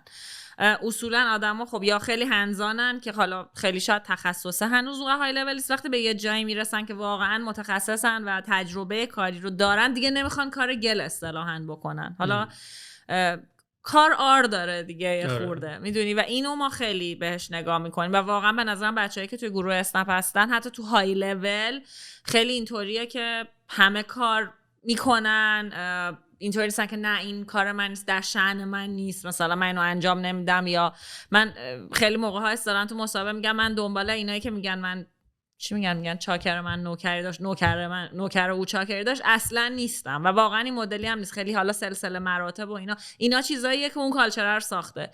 هایرارکی زیاد وجود نداره، تو راحت میتونی با لایه‌های بعدی حرف بزنی، میتونی ایده هاتو مطرح بکنی. ولی خب برای اینکه بخوای تو این فضا قرار بگیری خودت هم باید این تیپی باشی. نمیتونی بگی من میخوام اون تو اون فضا باشم ولی خودم مثلا این کارو نمیکنم، همش میخوام کارا رو پاس بدم. خب چه جوری این کارو میکنی؟ مثلا ساختن فرهنگ سازمانی واقعا مثلا برای اینا چه نوع اکتیویتی هایی دارین که مثلا بتونین بچه‌ها رو یکم با هم هماهنگ بکنین؟ ببین مثلا من یه مثال ساده بزنم. راستشو بخواید دارم مثلا واقعا برای خودم میپرسم. یعنی من الان تو شرکت خودمون این چالنجر رو داریم. حالا ما هم اچ آر الان داریم، ما پیپلز منیجر داریم، الان کلی کار داریم میکنیم و اینا، ولی اصلا واقعا به واسطه ریموت بودنم اصلا یه جورایی هم واقعا مثلا اچ آر ریموت که متفاوته. یعنی ما انقدر این 1 سال خورده برای من جذاب بوده و انگار که من میگم 4 سال اینجا بودم ولی مثلا 1 سال و نیم اخیر دیگه داره 2 سال میشه، انگار 2 سال یه جای دیگه ای بودم. یعنی دوران قبلش اصلا اچ آرش فرق داره، پرفورمنس منیجمنت سیستمش فرق داره، مدلی که آدما رو اینگیج میکنی و اینگیج نگه میداری، مدلی که آدما رو آنبورد میکنی، اینا همه کاملا متفاوته و کلی لسن لرن داشته تو این دوران. خیلی هم باحال بوده، من خودم خیلی لذت بردم ازش. اما در کل مثلا گفتی چجوری این کالچر رو میسازی، اولا که خب خیلی میگن که آدم‌ها شبیه فاوندرای اون فضا میشن، یعنی حالا اون کسی که تو هده اون کالچر اون دیکته میکنه کالچر بقیه رو واقعیتاً. من یه مثالای ساده میزنم. مثلا تو همین اچ آر وقتی که بچه‌ها به ما جوین میشن، من خودم همیشه به بچه‌ها میگم که مثلا اولش که میان حالا توی لول خوبی مثلا اومده حالا یه تایتلی میخواد، مثلا میگم برو مثلا یه کسی رو پیدا کن، مثلا تو بحث ریکروتمنت پیدا کرده حالا میخواد قرار بزنه، میگم خودت کلندرشو باید بسازی. من خودم کلندر رو میسازم، خودم کلندر. ولی مثلا خیلی شرکت ها میبینی که نه، یه منشی وجود داره که اون داره مثلا این کارا رو انجام میده. خب این خودش یه نمونه است که خیلی تو فکر نکنی که همش باید یک کاریو بسپری یکی دیگه انجام بده، فقط یه تیکه خاصیشو خودت انجام بدی. این یه نمونهشه. حالا این تو همه تیما به شکلای دیگه وجود داره. ایونت های تیم بیلدینگ داریم. آره مرتب. مثلا ما برای تیم بیلدینگ باجت اختصاص میدیم و به خیلی موقع ها مثلا به هد تیما میگیم که انقدر باجت داری ماهانه، میتونی اصلا هر جوری دلت میخواد اینو خرج بکنی. میتونید برید رستوران، میتونید برید تو خونه مثلا اسنپ فود. آره به تیم لیدا میگیم میتونید مثلا اسنپ فود کافی سفارش بدید بشینید دور هم. و حالا توی مثلا شرکت‌های بزرگتر حتی اینو ترک میکنیم که مثلا چقدر این باجت استفاده شده و صحبت میکنیم با تیم لیدایی که از باجتشون استفاده نکردن، یعنی اینکورج میکنیم که حتما از این باجت استفاده بکنن. ترینینگ ها و اینا هم بیشترش تو قالب یعنی حتما یه بود تیم بیلدینگ تور داره. ترینینگ هایی که حالا حتی واسه هارد اسکیل یا سافت اسکیل سعی میکنیم که بود تیم بیلدینگ هم توش داشته باشه حتما. بعد ترینینگ و اینا مثلا برای مدیران و نمیدونم چون اون اوایل که ما اومده بودیم و اینا مثلا آواتک و اینا هی مثلا سعی می‌کردن یه سری مثلا سی او فاوندرای آدمای موفق از کشورهای کانکشنایی که داشتن بیارن و خیلی هم تاثیر داشت واقعا. ولی خب مثلا بحث آموزش یا مثلا بحث آموزش رو دارین و یه سوال مهمتر اصلا این که وقتی که اینترویو میکنین فقط تکنیکال اینترویو میکنین و واقعا آیا شده مثلا کالچرال هم اینترویو کنین و بگین کالچرال نخورد؟ آره حتما ما اچ آر اینترویو داریم حتما، و اچ آر جزو اون تیمایی که کاملا حق وتو داره. یعنی من برام پیش اومده که مثلا طرف باید 4 تا راوند مصاحبه میشده، مثلا باید مارکتینگ و تک و پروداکت میدیدنش، مرحله آخر اچ آر، اون 3 تا باید نظراتشون جمع میشده، هیچ کدومشون مثلا حق وتو نداشتن ولی اچ آر حق وتو داشته که نه این کالچر فیت نیست. آره و حتما مصاحبه اچ آری انجام میدیم حتما و سعی میکنیم که بچهای اچ آر هم ترین کنیم. یه چیز دیگه که تو ایران تو اچ آر وجود داره اینه که خب خیلیا اصلا تو اچ آر تحصیلات اچ آری ندارن یا توی اچ آر نبودن، یعنی اچ آر تجربی اچ آر رو یاد گرفتن. یه کاری که ما خیلی الان داریم توی گروه میکنیم اینه که واقعا بچه‌ای که توی اچ آر هم تحصیلات و هم تجربه دارن رو میاریم توی اچ آر. اینم به نظرم خیلی کمک کرده که اچ آر دیگه از یه واحد فرمالیته میدونید دیگه اون دیگه فرمالیته منابع انسانی داریم که بخونن. آره. دانشگاه بله الان تو لول دکترا هم داریم، تو لول مسترز هم داریم. چه جالب. بعد چی میخونین؟ ببینم مسترز اچ آر خیلی، حالا اون چیزی که من لااقل تو کانادا خوندم مسترزش خیلی اگزیکیوتیو تره، اجرایی تره، خیلی چیزایی مثلا لیبر لا ما داشتیم اینجا، اورگانایزیشنال بیهیویر، خود بحث ریکروتمنت، ترینینگ، کامپنسیشن و بنفیت حتما یه قسمت بزرگیشه که اصلا طراحی مدلای پرداخت و ریوارد و پرفورمنس منیجمنت. ولی وقتی که به لول پی اچ دی میرسه خیلی تئوریکال میشه، بیشتر میره توی بحثای آندرلاینگ تئوریایی که مثلا چرا یه آدمی چی ممکنه باعث مثلا عوامل انگیزه چی میتونه باشه، خیلی میره تو بحث روانشناسی صنعتی و همون ارگانایزیشنال بیهیویر و جامعه شناسی. تو جامعه شناسی هم مثلا من خودم وقتی داشتم میخوندم حتما ما باید یه تعداد ساعتی درس میدادیم، من خودم جامعه شناسی درس میدادم. اینا بیشتر خیلی میگم فضا تئوری میشه توی پی اچ دی. حالا من ایران نمیدونم دقیقاً چه شکلیه ولی فکر میکنم اونم همچین شباهتی داره. بعد توی ایران تا حالا به این مشکلای عجیب غریب سوتون بکنن و اینا داشتین؟ آره. چه تیپ سویی مثلا کردن؟ به خاطر حقوق و موقع اینا بوده؟ ببین به خاطر حقوق و اینا که خب آره باید خیلی قوانین کار رو خوب بلد باشن کسایی که تو اچ آرن و خب واقعا بعد نمیدونم احتمالاً میدونی که قانون کار ایران خیلی به نفع ایمپلویی نوشته شده، برعکس اینجور کشورها که ما بارها میشنویم که مثلا طرف 30 سال واسه یه کمپانی کار کرده بعد میان بالا سرش با سکیوریتی میگن که مثلا thank you for your 30 years of service nice to meet you و همونجا اکسساشو قطع میکنن، نه به خاطر اینکه ایمپلوی بعدی بوده، برای اینکه میخوان لی آف کنن مثلا و مثلا طرفو اسکورت میکنن. دارم راجع به اینجا حرف میزنم. و اصلا کانترکت و اینا، کانترکت اینطوری نیست که تو مثلا تا تاریخی کانترکت داری، میدونی که ایمپلویر میتونه ترمینیت کنه، ولی ایران اصلا اینطوری نیست. ایران تمام قوانین کار به نفع کارمند نوشته شده یا کارگر تو قانون کار ازش یاد میکنه، یعنی کارمند ما نداریم، همه کارگرن در دید قانون کار. ولی اینم جالبه، اینم یعنی این کلمه احتمالاً بری تو، حالا یا کلمه تکنیکاله یا واقعا مثلا اون زمان اینجوری بوده، یه سریا کارفرما بودن یه سریا کارگر بودن. خب ببین به خاطر اینکه کلا این قوانین وقتی نوشته شد که تک و اینا که وجود نداشت، تولیدی صنعت تولیدی بود و تو تولیدی هم بیشتر فضا این شکلی بود که بلو کالر ورکر وجود داشت و کارفرما، اونم کارگر بود و اونم کارفرما. یعنی یه حسابداری اون لا نبوده مثلا که کارش فقط کارگری نبوده. نمیدونم اینم آره حالا تکنیکالی همه کارگرن. از دید قانون کار همه کارگرن و کاملا قوانین به نفع کارگر نوشته شده، ولی پیچیدگیش اینجاست که تو بخوای بری حقتو بگیری باید مثلا 7 ماه بدوی. یعنی درسته که ما در عمل میگیم همه چیز به نفع کارگر یا حالا کارمند نوشته شده و کارفرما نمیتونه قراردادو ترمینیت بکنه وسط دورش و همه اینا، ولی کسی بخواد بره حقشو بگیره مثلا همه چیزای دیگه ایران که بخوای بری حق خودتو بگیری باید مثلا کلی بدوی، اینم یکی از همون کیس هست. آره. و این داستان حالا شما گفتیم با 4000 نیروی همچین چیزی، بیمه و اینا، بیمه، سنوات، پاداش، این داستاناتون چجوریه؟ ما همه کارامون رو قانونی انجام میدیم. یعنی یه اپروچی که داریم دو که دفتر اصلا، یعنی کاملا اپروچمونه که همه چیز کاملا ترانسپرنت و کاملا قانونی، هیچ کار غیر قانونی نمی‌کنیم، برای اینکه واقعا هزینه‌ای که باید بپردازیم واسه دیل کردن هر کدوم از با هر کدوم از این مسائل بیشتر از اینه که بخوایم کار قانونی رو بکنیم. بعد الانم احتمالاً شنیدی که مالیات تو ایران داره، آره، غیر قانونی هزینه‌اش زیاده، هزینه دیل کردن باشه. یه نفر فقط با ترس پاشه بره اداره کار، میدونی، یه نفر که نه، الان با این همه تعداد نیرو 100 نفر باید فقط مسئول اداره کار رفتن باشن اگه ما بخوایم کار غیر قانونی بکنیم.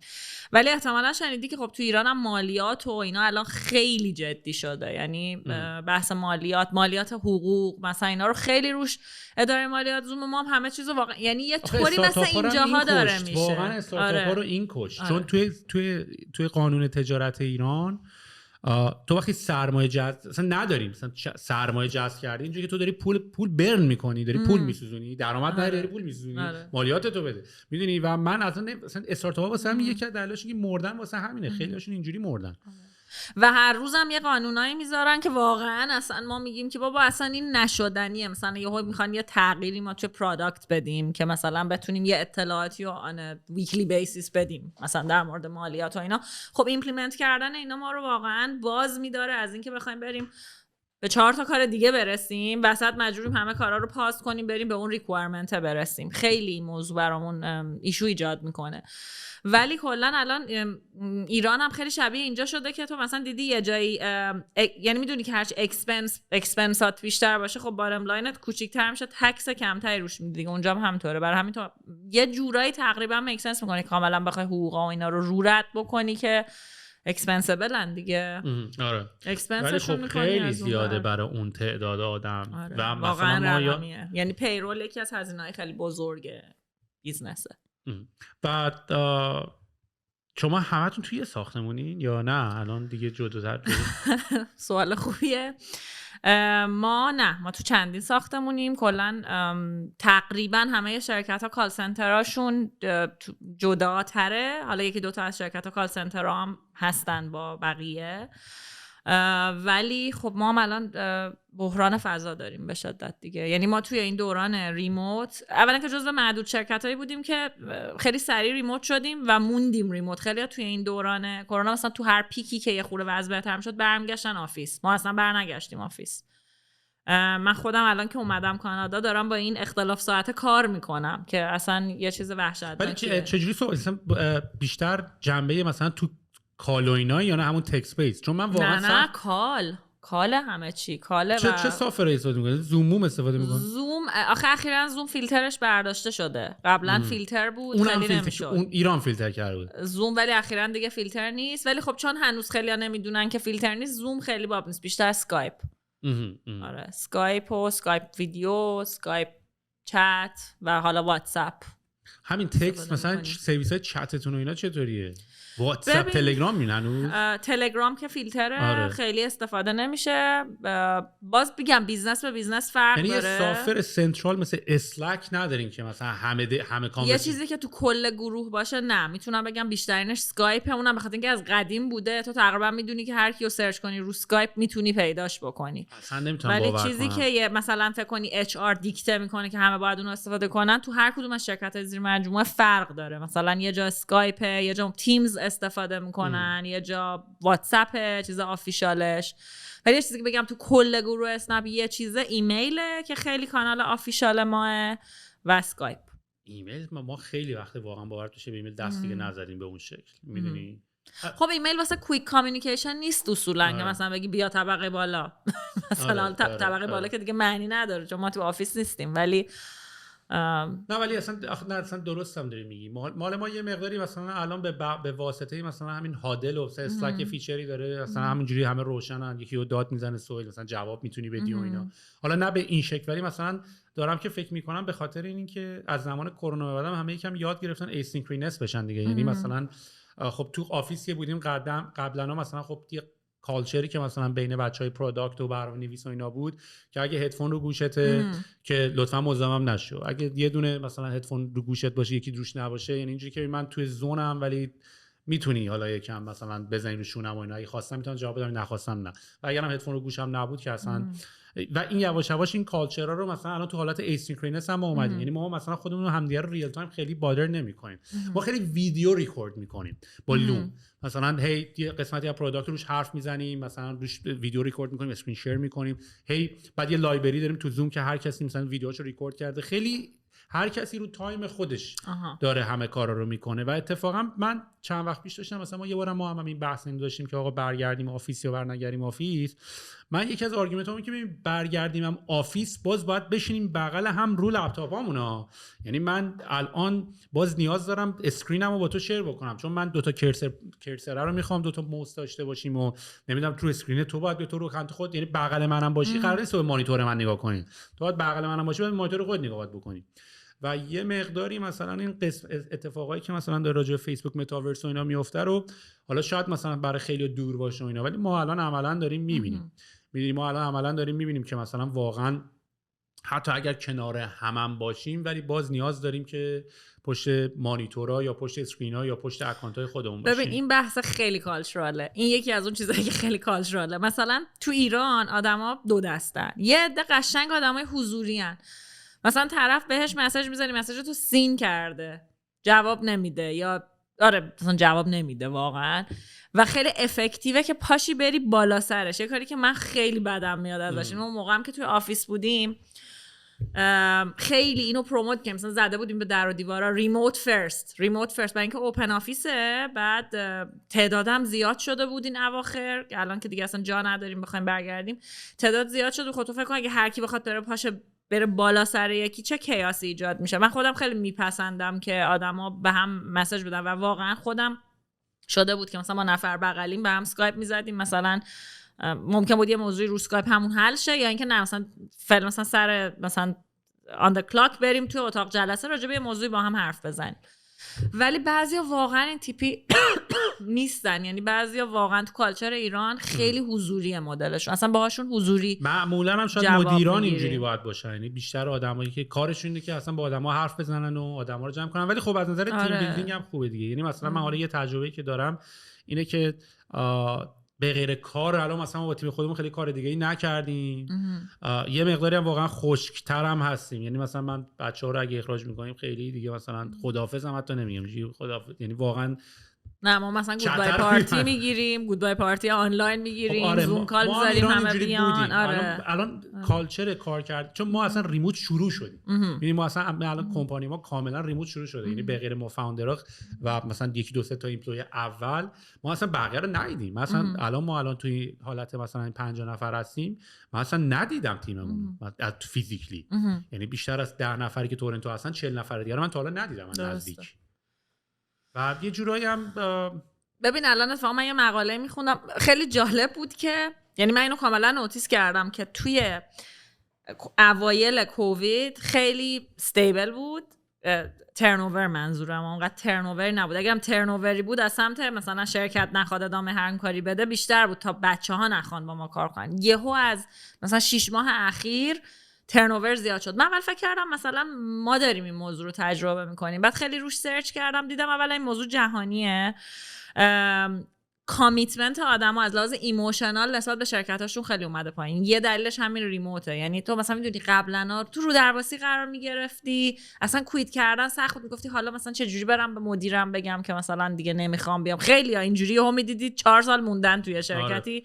ما خیلی مثلا شده هد هانت میکنیم، مصاحبه میکنیم، میگه خود من روم نمیشه مثلا برم به مثلا مدیر عامل بگم من میخوام برم، مثلا تو رو درواسی هی میمونه. این که هست، یعنی همونطور که تو میگی که مثلا من طرفو ندیدم، طرفم حسی به این بیزنس نداره، یعنی ارقی نداره که راحت میاد کویت میکنه. کویت کردن خیلی راحت شده، مخصوصا توی سنی هستیم که دیگه آیدنتیتی ما با دوستامون نیست. درصد خیلی زیادی از آیدنتیتی و اون کاراکتر و اون شخصیتی که برای خود میسازی اون آدما اون شرکتان، چون الان عملا خیلی از بچه‌ها دیگه وقتی که از سر کار میان بیرون یا تنهان یا مثلا کاپلن و 2 نفرن، یعنی دیگه اونجوری نیست مثل خیلی هویتت کارته بیشتر. هویتت کارته و واقعا تو دنیای ریموت اگه نتونی اون هویت رو نداشته باشی واقعا سخت میشه.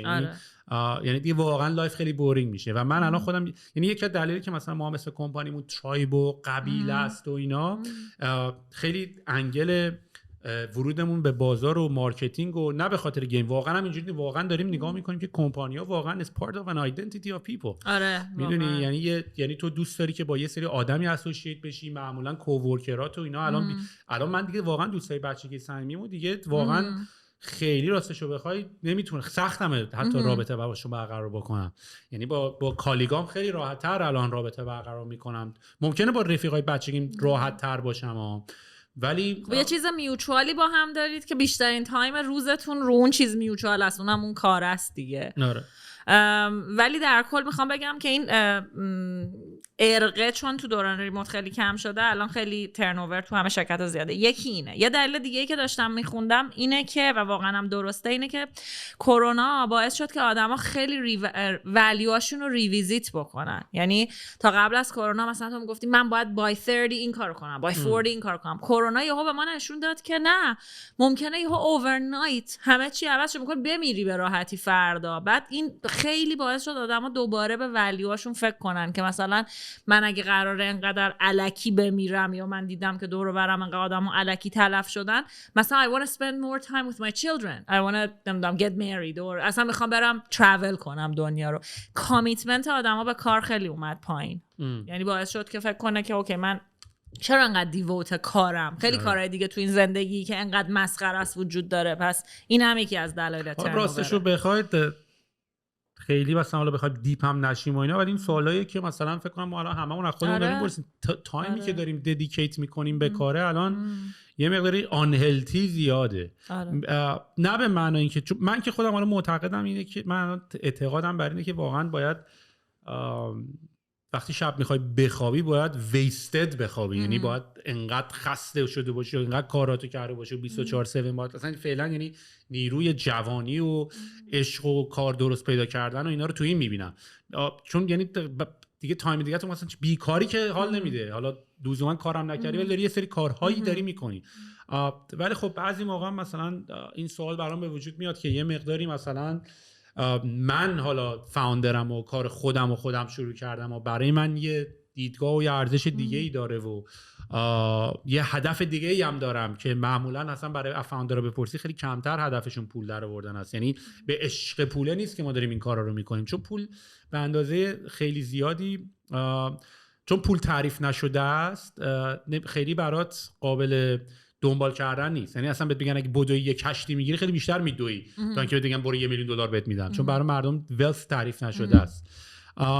و یه مقداری آره کرونا برای همه اینو الان خیلی به همین نومدی که داری میگی یعنی مثلا ما الان خودمون این مکزیک که داریم میریم خیلی شلوغ شده. یعنی اینقدر مثلا برای همه دارن ریموت کار میکنن و خیلی کمتر دارن کار میکنن. این یه اتفاقی که داره الان داره میفته و خب میگم دیگه یه مقداری هم ریواردش هم آخه نیست. یعنی قبلا حالا مثلا میگفتید 24 کار میکردیم، مثلا ما بابای ما اینجوری دیگه ولی کار نمیکردن و خونه و ماشین و اینا خریدن.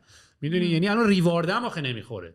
صبح تا شب کار کنم که چی باشه پایم کار کنم ولی یه جورایی داری تو پاچه‌مو میکنی ها. میدونی اینجوری شده قضیه.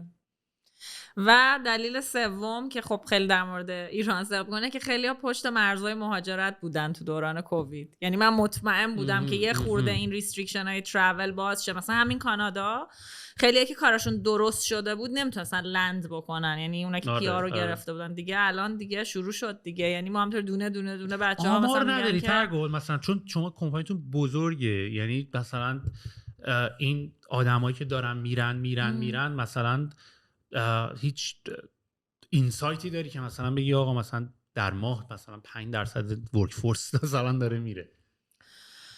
هنوز اونقدر اینسایت ها دقیق نیست که بخوام بگم که چقدرش. یعنی خب البته که ما ترنوور ریت ها رو مرتب اندازه گیری میکنیم فصلی سالانه، ولی اون که دقیق بخوام بگم مثلا اینقدرش به خاطر مهاجرته به خصوص میگم پست کووید خیلی الان دیتا مثلا فکر میکنم یه 6 ماه دیگه میشه یه دیتا درست تری روش در آورد. فوتی نداشتین از خود بچه‌ها واسه دوران کرونا منظورته دیگه، خدا رو شکر از خود استاف نه، از یکی دو تا استاف قدیمیمون که توی مثلا بامیلو بودن متاسفانه. چرا؟ ولی خب پدر مادر استاف چرا چندین کیس. واو. آره. یعنی من قشنگ یادمه یه 2 هفته‌ای ما مرتب ایمیل تسلیت می‌زدیم. یا تو یه هفته یادمه مثلا تو یکی از شرکت‌های زیر مجموعه ما 3 تا ایمیل تسلیت زدیم واسه مثلا 2 تا پدر یه مادر. مورال تیم میترکونه. آره خیلی واقعا.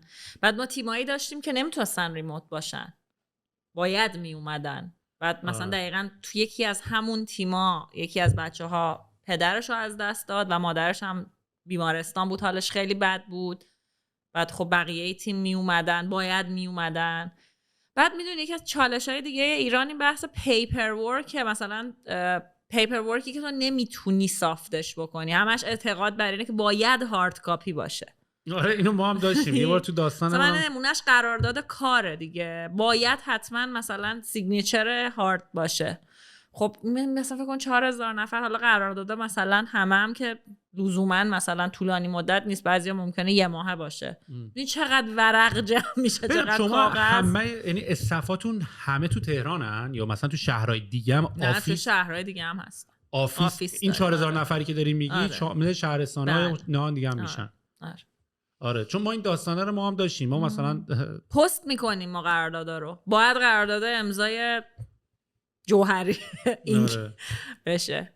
آره این خیلی پیچیده و کلا هم خب یه مقداری هم این باعث شده که چون ما الان که میدونین این ور شاید تو مثلا تو این مدتی که نبودی الان سافرای HR دارن میترکونن اینجا، میدونی مخصوصا از دنیای از موقعی که ریموت شده، از پیمنت اومده، از این پرکا اومده، از این گوستو هست که خیلی مثلا تو HR معروفه و تو پیمنت و اینا، و از اون اصلا داستانای سافرای HR یا مثلا اسلک، مثلا اسلک اپلیکیشن، مثلا ما که نرم افزاری که مثلا حالا شما رو اسکایپ و اینا به قولتون هستیم و نرم افزار سنترالمون برای کامیونیکیشن اسلکه. آره البته ما هم خیلی به اسلک فکر کردیم، مینی اپ هایی که توشه میدونی مثلا کارهای اچ آر، مثلا تولد بچه‌ها رو بخوای تبریک بگی، ببینی کیا آن وکیشن امروز، بخوای مثلا ببینی میتینگ ها چجوری سته، خودش ریمایند کنه که امروز ببین. یعنی مثلا نمیتونم باور کنم چجوری بدون این تولا تو ایران دارن کار میکنن. یا حتی خودم به ایران برمیگردم عقب که میبینم ما تا قبل از اینکه بیایم اصل سورسمون تلگرام بود، هنوزم که برام عجیبه چجوری ما اصلا تونستیم این کار رو بکنیم. میدونی یه مقداری خیلی خیلی این چیزا عجیبه. ولی من مطمئنم که قسمت HR هنوز یکی از قسمت‌های ایرانه که دیسراپت نشده. یعنی حالا دیسراپت نه معنی این که مثلا اپتیمایز نشده، بذار اینطوری بگیم، خیلی HR جا داره. یعنی اگه یه نفر پای استارتاپ زدن باشه بیاد اینور رو نگاه کنه چه اتفاقایی داره میفته، ایران قشنگ خوراک سافره. و من نمیدونم شما تو تیم HR تون مثلا پول برای سافری برای HR میدین؟ آره الان خیلی باب شده. اتفاقا این که میگی تو ایران چند تا از شرکت‌ها خیلی زدن تو کار، چند تا استارتاپ تو زمینه HR شروع شده. من خودم 4-5 سال پیش با یکی از شرکت‌ها همش میگفتم بابا ایران اپلیکنت ترکینگ سیستم میخواد. حالا الان این خیلی باب شده. الان چند تا شرکت اپلیکنت ترکینگ سیستم ATS زدن که حالا هر کدوم هم داره به یه نوعی سعی میکنه کلاینت بگیره. چند تا شرکت تو زمینه‌های دیگه وارد شدن، مثل زمینه اینگیجمنت و کودوس سیستم و اینجور چیزا. حالا اونا همه مشتریش نیستن فعلا. اول حتی جالبه من دارم میبینم خیلی شرکت‌های تردیشنال تولیدی ها و اینا هم دیگه دارن میرن به این سمت که ATS رو بگیرن. بعد از ATS دیگه چیز بعدیش همین نرم افزارهای اینگیجمنت و حالا through gamification معمولا اینا هستن. البته که خب بعدم دیگه یه سری نرم افزارهای حالا اصطلاحاً اتوماسیون اداری هم که از قدیم الایام بودن دیگه، حالا واسه مثلا درخواستای مختلف، درخواست نمیدونم وام میخوای بدی، درخواسته خیلی هم رو شیرپوینت و اینا رو الان طراحی میکنن. یعنی طراحای شیرپوینت خیلی زیادن که اینا رو میارن تو فضای شیرپوینت.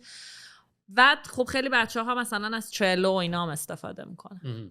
آره مثلا ما خودمون مثلا از اسلک یه طوری که استفاده میکنیم، همین سیستم کودوس، مثلا ولیو سیستم، هر کی که بخواد یکی کودوس بده یا به آقا دمت گرم، مثلا میگه این کدوم ولیو کمپانی رو مثلا داشت. مثلا مثلا ما ولیو داریم مثلا good is not enough میدونی. البته ما خیلی وقت میذاریم مثلا این ولیو سیستم ها رو مثلا هر کوارتر میشیم دوباره مثلا روشون فکر میکنیم و اینا. اتفاقا ای کاش یه حالا دوباره تا هستی اگه فرصت شد بشینیم واقعا یه مقدار. من خیلی چیزایی که دوست دارم راجع باهاش صحبت بکنم که همین بحث ولیو ها و ارزش های شرکت رو کی تعیین میکنه، اگه تعیین میکنه چجوری اینفورس میکنی، این کالچر بیلد کردن. چون من واقعا یواش یواش چه عرض کنم دیگه، کمپانی ساختن دیگه فقط راجع به پروداکت ساختن نیست.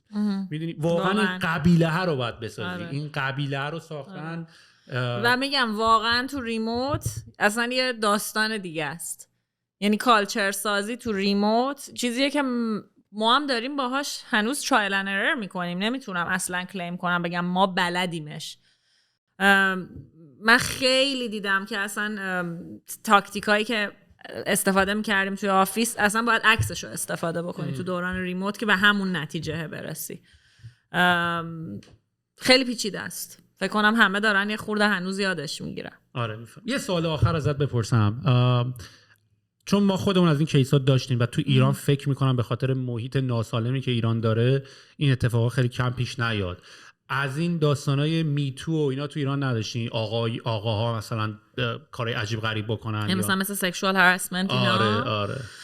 ببین اینم خیلی بحثش کالچورال میشه. یه دوره یکی داشت، یکی توی توییتر اومد یه کار کرد، نمیدونم مال حالا دیگه من اسنپ بود یا نه مال اسنپ نبود، ولی خیلی اتفاقا توی فضای مجازی پیچید و خیلی بحث اچ آر اومد وسط. آره.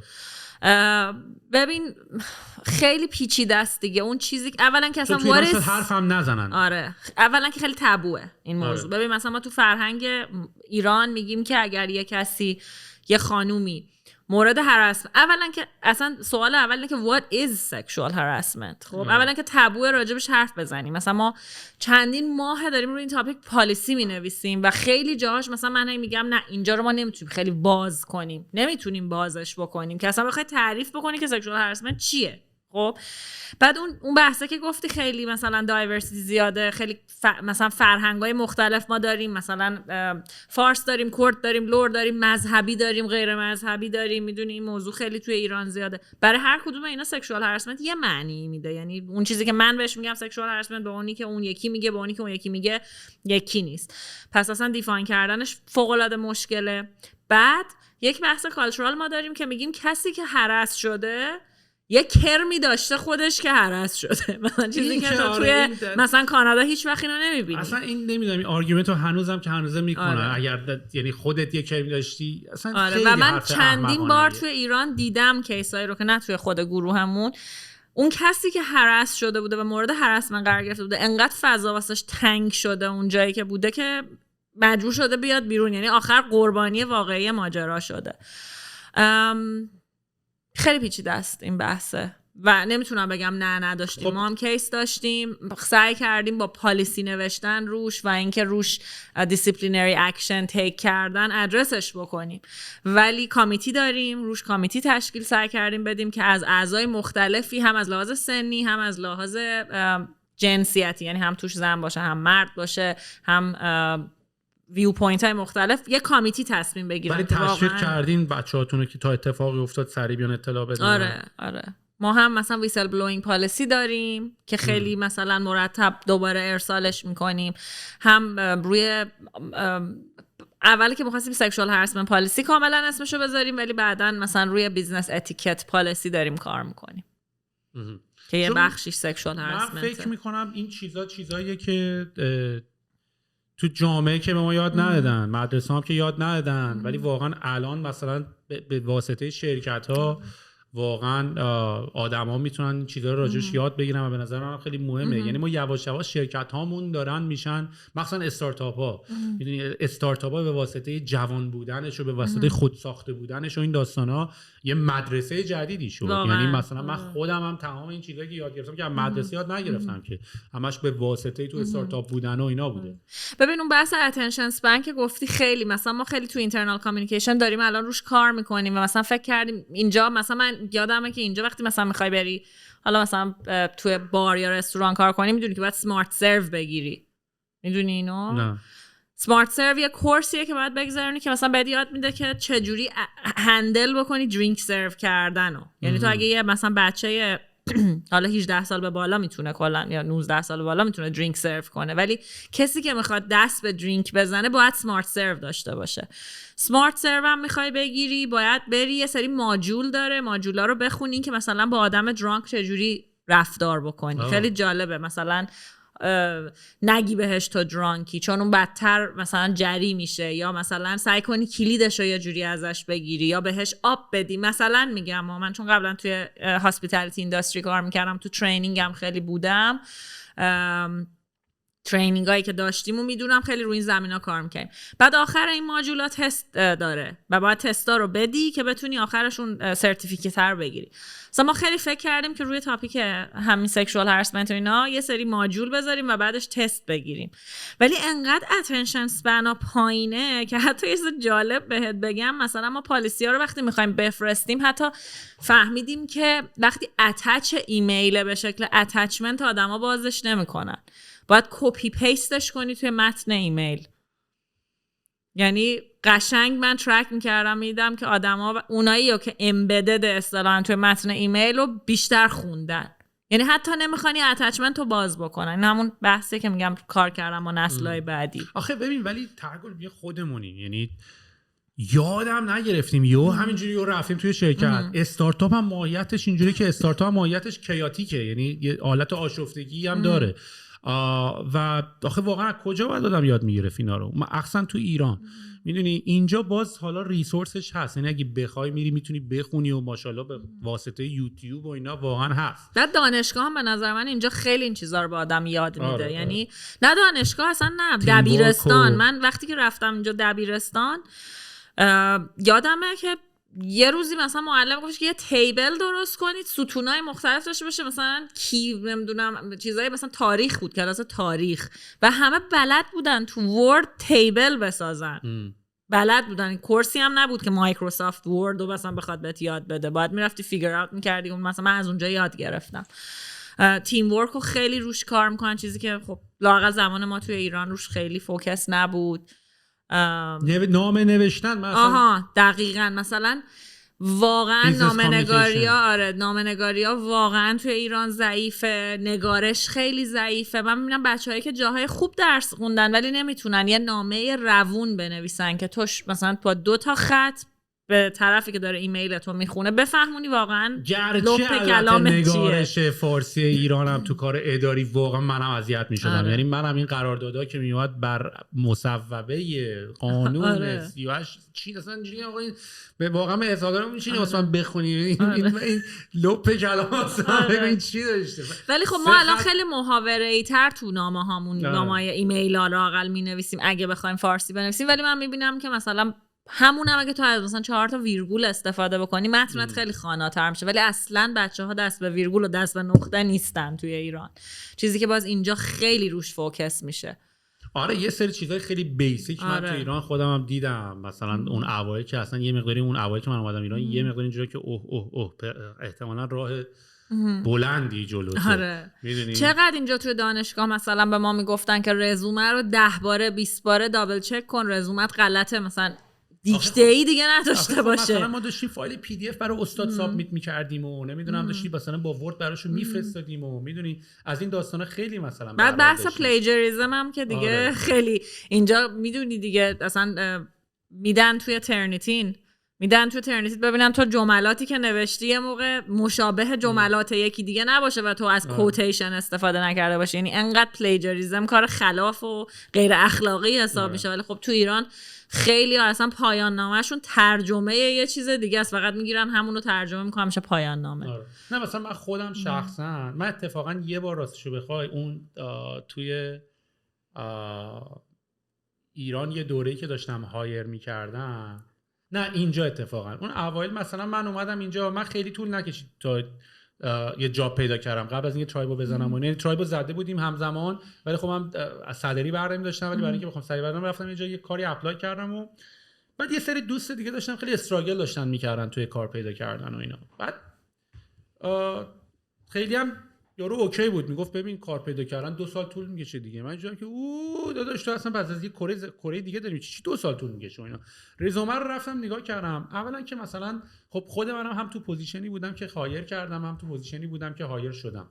در وهله اول مثلا یعنی آخرش من انقدر رفت تو مخم این روش این که اینا نمیتونن کار بگیرن که اصلا من توی میدیم یه آرتیکل نوشتم که چجوری کار پیدا بکنیم. یعنی مثلا و کانسپتش این بود که ببین اول از همه شرکت‌ها وقتی شروع میکنن به هایر کردن استخدام، درسته که در حقیقت یه نشانه خوبی برای اون شرکت هست، نشون میده که شرکت در حال رشد، شرکت داره بزرگ میشه، شرکت موفق بوده که داره آدم هایر میکنه. ولی از یه زاویه دید دیگه اگه بخوای بهش نگاه بکنیم، اون شرکت نیاز به کمک داره، به اندازه کافی نیرو نداره که کارایی که الان دستش رو انجام بده و در حقیقت داره میگه کمک. یعنی وقتی تو جاری جاب پستینگی بیرون میبینی که دارن برای چیزی استخدام میکنن، به خاطر اینکه مقدار کاری که دارن تو انجام میدن بیشتر از مقدار نیرویی که دارن. در وهله اولین کاری که باید بکنی اینو باید بفهمی و بعد خودت باید بری ریسرچ بکنی، بفهمی چرا، برای چی مشکل میخوان. یعنی اگه برنامه نویس میخوان میتونی بری پیدا بکنی، با تیم صحبت کنی برنامه نویس برای چه کاری میخوان. یعنی من هر موقع رفته بودم مثلا اینجا اینترویو کرده بودم، من هیچ وقت رندوم اپلای نکردم مثلا بگم آقا من اپلای کردم برای این شرکت چون مثلا اولا که مثلا من تعداد رزومه‌ام 1-2 تا نبود. یعنی مثلا من بابت هر شرکت و بابت هر تایتل یه رزومه کاستم داشتم. خب همین که دقیقاً آره، یعنی مثلا من اینجوریه که یکی پروداکت دیزاینر می‌خواست، یکی حالا یکم مثلا سینیور پروداکت، مثلا برای هر کدوم از اینا اصلا کاستم مثلا بعد کاور لتر بحثش همین بود دیگه. یعنی مثلا من تو کاور لترم اینجوری که آقا من اصلا خودم قبل از اینکه یارو بخواد با من اینترویو بکنه، یعنی قبل از اینکه برم تو اینترویو من یه مشکل پیدا کردم، مثلا حالا بگو تو پروداکت دیزاین مثلا رفتم پروداکتشون رو دیدم، ریویو کردم، نوشتم که آقا اینا باید درست شه، اینا باید فیکس شه و من اگر وارد شرکتتون بشم این کارا رو میکنم. یعنی قبل از اینکه اصلا من به اینترویو برسم انگار من اینترویو کردم در عمل یه جورایی. قبل از اینکه به اینترویو برسم گفتم آقا من یعنی دارم عدد ولیومو از قبل دارم نشون میدم که آقا من اگه بیام این کارا حل شده ها، من اگه بیام خودم رفتم نشون دادم که چقدر خودم پسیوم، خودم اومدم این کارا رو انجام دادم، خودم رفتم پرواکتیو این کارا رو کردم، اینم سولوشنای منه. و واقعا من هر موقع این کارو کردم مثلا ریگاردلس اف اینکه کی هستم یا چی هستم، خیلی سریع این چیزی که داری میگی رو واقعا ما تجربه کردیم. یعنی کسی بود ما داشتیم for the longest time واسه یه پوزیشنی هد هانت من داشتم میکردم، مثلا 6-7 ماه 1 سال بود پوزیشن باز بود. یه نفر بود که من حتما بهش میگم که این پادکست رو هم ببینه، یکی از بهترین هایرینگ هایی بوده که من تو کریر خودم انجام دادم واقعا، که توی رکوردش رفتم دیدم که این دقیقاً یه پرزنتیشنی مثلا 6 ماه پیش آماده کرده بوده که من اگه بیام ما می‌خواستیم بیاد یه واحدی رو راه بندازه، اگه بیام این اکشن‌ها رو تیک می‌کنم که این واحده رو راه بندازم، چون رفتم تحقیق کردم دیدم گروه این واحد رو نداره. و واقعا الان عملکرد این شخص خیلی خوبه و واقعا اون واحدم اومد و راه انداخت و طبق اون پلنی که داده بود و اصلا هنوز کارش به اینترویو نرسیده بود، پلن داده بود که من میخوام این کارا رو بکنم. من یادمه که اون کسی که هایرینگ منیجر بود اول گفت من خیلی مطمئن نیستم و اینو گفتم ببین کسی که این پلن داده این خیلی ایمپرسیوه که فقط یه رزومه سابمیت نکرده. یادمه وقتی که رزومه‌شو ایمیل کرده بود با این پلن ایمیل کرده بود که این رزومه منه، اینم کاریه که من میخوام بکنم. اصلا ما خودمون که می‌کنیم دنبال همیناییم. یعنی اول اصلا بعد انقدر دیوونه میشم. مثلا اولین سوال اینه که مثلا تو یکی از مثلا رزومه اینجوری که آقا ترایبو دیدی، بعد یارو که میفهمه اونجا، یعنی نمیگن نه، که شروع کردن یه یاوهی گفتن، یه چرتی گفتن، اینا میگم یوزر نیم تو بده که رفتی اکانت ساختی دیدی و اینا، اینجا که خدافظ تو حتی اصلا شرکتی که میخوای توش کار کنی و نرفتی نگاه کنی، نرفتی توشو ببینی، واسه چی مثلا من واقعا این تو اگه اینقدر وقت نمیذاری من برای چی برات اینقدر وقت بذارم؟ و من احساس میکنم این کارهای ساده رو بچه‌ها ایران نمی‌کنن. اینو اصلا نمی‌کنن. یه چیز دیگه که دوست دارم راجبش حرف بزنم اینه که خیلی این موضوع تو کالچر ایران هست و من رو لااقل خیلی ترن آف میکنه. زنگ میزنن مثلا بچه‌ها که مثلا فلانی ما رزومه شما رو دیدیم به نظر میرسه که مچ واسه یه ویکنسی بیاد، حقوقش چقدره؟ این سوالو خیلی میپرسن و به نظر من خیلی عجیبه. آخه این چه سوالیه؟ خب تو بیا اصلا ببین خودت خوشت میاد از این پوزیشنه، بعد مثلا شرکت از تو خوشش میاد خب این به نظرت جای ریشه یابی نداره؟ شاید واقعا اونا اینقدر بیشتر پاتک خوردن اینه که میخوان از همونجا یعنی اگه یارو به جایی رسیده که اولین سوالش اینه، پس احتمالاً جای دیگه کلی رفته که واقعا به این نتیجه رسیده که با این سوال شروع کنه نره وقتشو تلف کنه. شاید جای دیگه واقعا مثلا احمقانه بوده. اینم احتمالش خیلی زیاده، ولی واقعا خب همون جاها هم میمونه تا ابد. آره ما هم داشتیم مثلا من یادم مثلا ما سر لیمون داشتیم یه نفر رو هایر می‌کردیم، یارو مثلا نمیدونم بعضی هم چی فکر میکنم، ماشین میخواست و منشی میخواست و حقوق بالای اون موقع مثلا 15-20 اون موقع واقعا تو دوره نبود، واقعا دوره بود که همه 2-3 میگرفتن 15-20 منشی. مثلا اینجوری گفتم تا شما اتفاقا بیلیت وقت. ببین من واقعا تو کریر خودم تقریبا هر بار که تو هر شغلی خودم رفتم استخدام شدم، من که هیچ وقت این سوالو نپرسیدم، لااقل تو تلفنه، ممکنه تو مثلا مصاحبه سوم به اینجا رسیده باشه، هر دفعه در نهایت بعد از مثلا مصاحبه سوم اونا اون پوزیشن رو یه پوزیشن برای من باز کردن، چون دیدن که بعد از 3 مرحله مسابقه دیدن اوکی حیفه مثلا باید هم کار نکنیم و سالری رنجی که تو ذهنشون بوده بیشتر به من آفر دادن. به خاطر اینکه من رفتم خودمون تو فرایند مصاحبه قرار دادم و به طرف ولیو ادر رو اول ثابت کردم، بعد گفته خب ما مثلا می‌خواستیم مثلا باجتمون 5 بوده ولی این میارزه 10 بهش بدیم. ولی اگه من تو مسابقه اول این سوال می‌پرسم 10 میدید من بیام، قطعاً که میگفتن نه. نکتهش اینه که نقش ویکتیمو همیشه بازی می‌کنه. یعنی انگار مثلا تو اینترویو اینجوری که میشه تو رو خدا به من یه حالت اینطوری داره و این باعث میشه که اصلا همون اول به قول خودت آدم اصلا ترناف بشه و اینترویو یعنی اتفاقا یه کسی که میاد مثلا یه مقداری مثلا من حتی بعضی موقع میگم آقا حقوق بالا مثلا به جای که مثلا بگه آقا من حقوقم انقدر، خیلی مثلا بعضی موقع برای من جذاب‌تر هم بوده. یعنی مثلا یکی بیاد بگه من انقدر میارزم، توهم نداشته باشه، بفهمی انقدر میارزه، مثلا یه جوری داره بهت سیگنال میده دیگه، میگه آقا من میدونم مثلا. ولی شاید توی ایران چون ما خیلی حرف زدن با هم بلد نیستیم، اینو واقعا میگم واقعا بلد نیستیم، یعنی من همین الانم بلد نیستم، میدونی شاید مثلا این چیزا جا نیافتاده دیگه. شاید یکی فکر میکنه خیلی باحاله، مثلا آخه دیدی که این چیزای زرد هم ما زیاد داریم تو ایران، میدونی مجلات زرد و این چنلای زرد و اشتباه واقعا دارن یاد میدن خیلی چیزا رو، میدونی وقت شاید خیلیش از اونجا داره میاد دیگه. ولی بسی عالی 1 ساعت و 50 دقیقه با هم دیگه چیل کردیم، اصلا به نظرم نیومد. آره بعد اصلا کلا گفتی 2 هفته دیگه داری میری ها؟ بری دوباره میای؟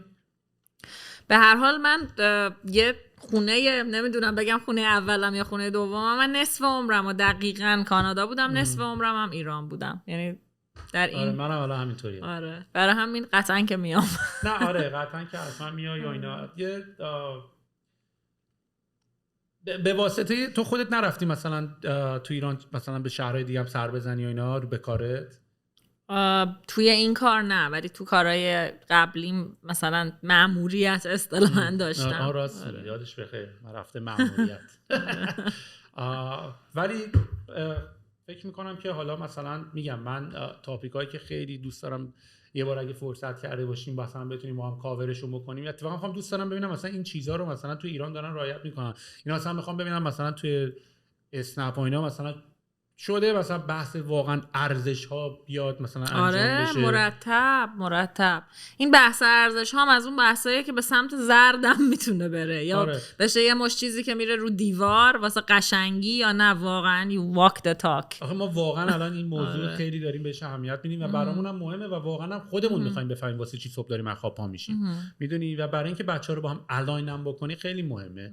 و حتی مثلا یک دلیلی که بیشتر ببین ما هایر اشتباه خیلی کردیم، یعنی بهت بگم من بیشترین اشتباه هایرامو این بار کردم توی زندگی و یکی از دلایلش به خاطر حالا به واسطه اینکه ریموت شدیم و اینا دیگه، مثلا اینجوری بودیم که هر کی مثلا میگفت مثلا من این کارو میکنم، برنامه‌نویس خوبی هستم و تو اینجا کار میکردم و داشتیم میگرفتیم، یه مقداری پروسه اینترویومون رو بعد بلندتر میکردیم. ولی الان یواش یواش داریم فکر میکنیم که چه جوری بتونیم یه منتال مدل، یه فریم ورک درست بکنیم که مثلا هر موقع میخوایم تصمیم بگیریم، تصمیم درست بگیریم، خیلی هم سر سافت اسکیل اینا نباشه. اینه که آقا ولیوهاشون با ما سه تا یا نه، و ما چطوری هم اول بفهمیم که اینا ولیوهاشون با ما ولیوهای یکی یا نه. و اصلا کلا شاید بگم مثلا ما ساعت‌ها مثلا با تیم با دایرکتورا نشستیم، مثلا یه روز کامل یه جمله یک کلمه‌ای رو که ارزش شرکت رو یه دونه ببر جلو، کلمه رو ببر عقب. مثلا این بعضی اینجوری که چیکار داری میکنی، یه جمله است دیگه، میدونی. ولی واقعا به این نتیجه رسیدیم که واقعا این چیزا خیلی چیزای مهمیه. آره واقعا.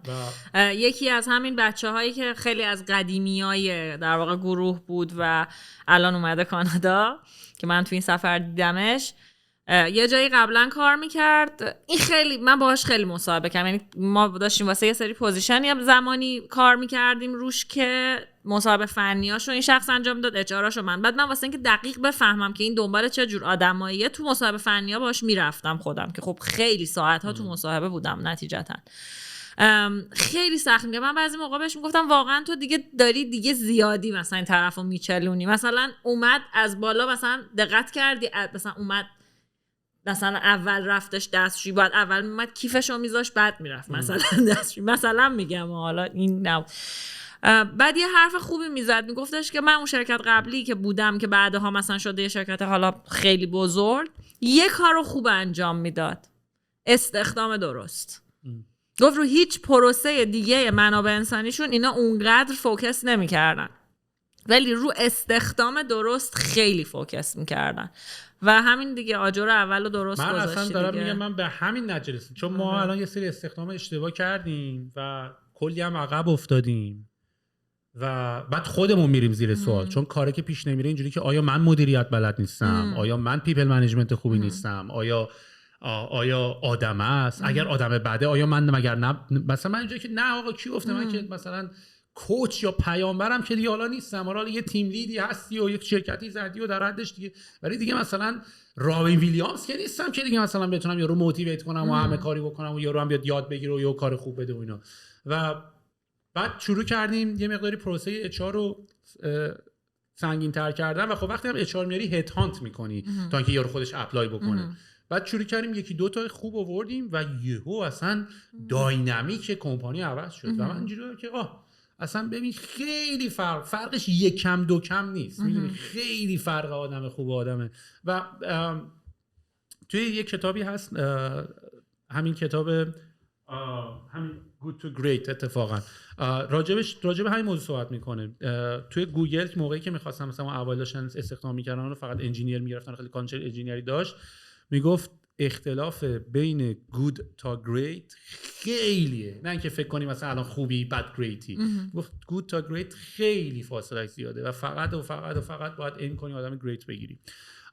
و اصلا اون جمله هم که گفتی که اون مدیر شما هم توی اسنپ میگه، اصلا یکی از حرفای معروف استیو جابز هم هست دیگه، میگه A players only play with A players, B players hire B players, A players hire A players, B players hire C players. میدونی چون اون B پلیرها دوست دارن خودشون بالاتر که نمیتونن تحمل کنن، علم اینم ندارن که حداقل شبیه خودشون بگیرن، واسه همش یه لول پایینتر میگیرن. ولی مثلا جردن فقط با هم تیمای خوب بازی میکنه دیگه، میدونی، یعنی مسی هم فقط اگه تیمش خوب نباشه میذاره از تیمش میره. یعنی آدمای خوب فقط دوست دارن با هم تیمای خوب بازی کنن چون میدونن همدیگه رو الیویت میکنن. دقیقاً. من خودم یه آدم خفن میگیرم انگار من کارا رو خوب انجام دادم، یعنی اینجوری که مثلا من اونجایی که ببین من کردم و درست کار یارو کرده ولی خب اینجوری که هایر من بوده، میدونی، یعنی کلا همه من خودم خیلی پراودم نسبت به این موضوع. یعنی وقتی میبینم که آدمایی که حالا چه تو اچ آر چه تو فیلدهای دیگه توی گروه هستن که من تو پروسه هد هانتینگشون اینوالو بودم، اصلا با یه افتخاری همیشه راجع به این موضوع حرف میزنم چون به نظرم خیلی کار مهمیه. به این نتیجه رسیدم، یعنی شاید به این نتیجه قبلا هم رسیده باشه ولی اهمیتش الان خیلی بیشتر شده که واقعا به عنوان کسی که داری کمپانی ران میکنی یا فاوندری یا تیم لیدی یا حتی اگر هیچ کدوم از نیستی، واقعا همون گلوریفاید ریکروتری وگرنه پیانیست میشدی، میدونی، یعنی کارهای سولو رو انتخاب میکردی. حتی اونا هم باز کارهای سختی، یعنی اونا هم تیم ورک و اینا دارن و اینا، ولی واقعا دلیلی که من استارتاپ و اینا رو من همه فکر میکنم، یعنی اونا که من میشناسن که میدونن اتفاقا من اصلا آدمی که اهل کمپانی و شرکت و اینا من این جنبه اسپورت بودنش رو خیلی دوست دارم. من استارتاپ یه حالت اسپورته، میدونی، یه حالت مثلا فوتبال جدیده، میدونی، یه حالت گیم خیلی باحال جدیدیه و همش واقعا تیمه دیگه و واقعا باید یاد بگیری با تیم خیلی بازی بکنی و الانم واقعا دارم اختلافاشو میبینم که واقعا یکی دو نفر چقدر بهت میگم در حد اینکه یا ببازی یا بازی رو ببازی یا ببری. آره، در حد واقعا. همینه واقعا. بعد میدونی چون ما الان داریم راجع به یک فضایی صحبت میکنیم که تمام اون چیزی که مثلا به نظر خود ما توی گروه اسنپ داریم آدمامونن. ما خط تولید نداریم. من همیشه این جمله رو میگم، ما خط تولید نداریم. ما مواد اولیه که دپو کرده باشیم نداریم که asset ما اونا باشن. asset ما آدمامونن. همینو بس. دقیقاً.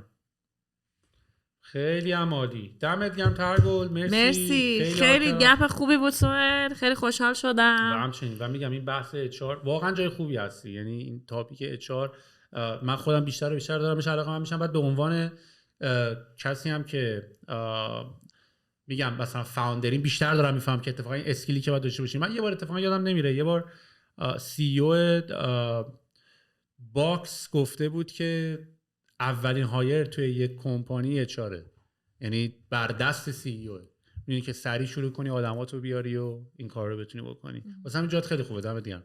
مرسی از تو. دمت هم گرم. پس سفرت به خیر و خوشی. ان شاءالله ما بیایم ببینیمتون. ان شاءالله.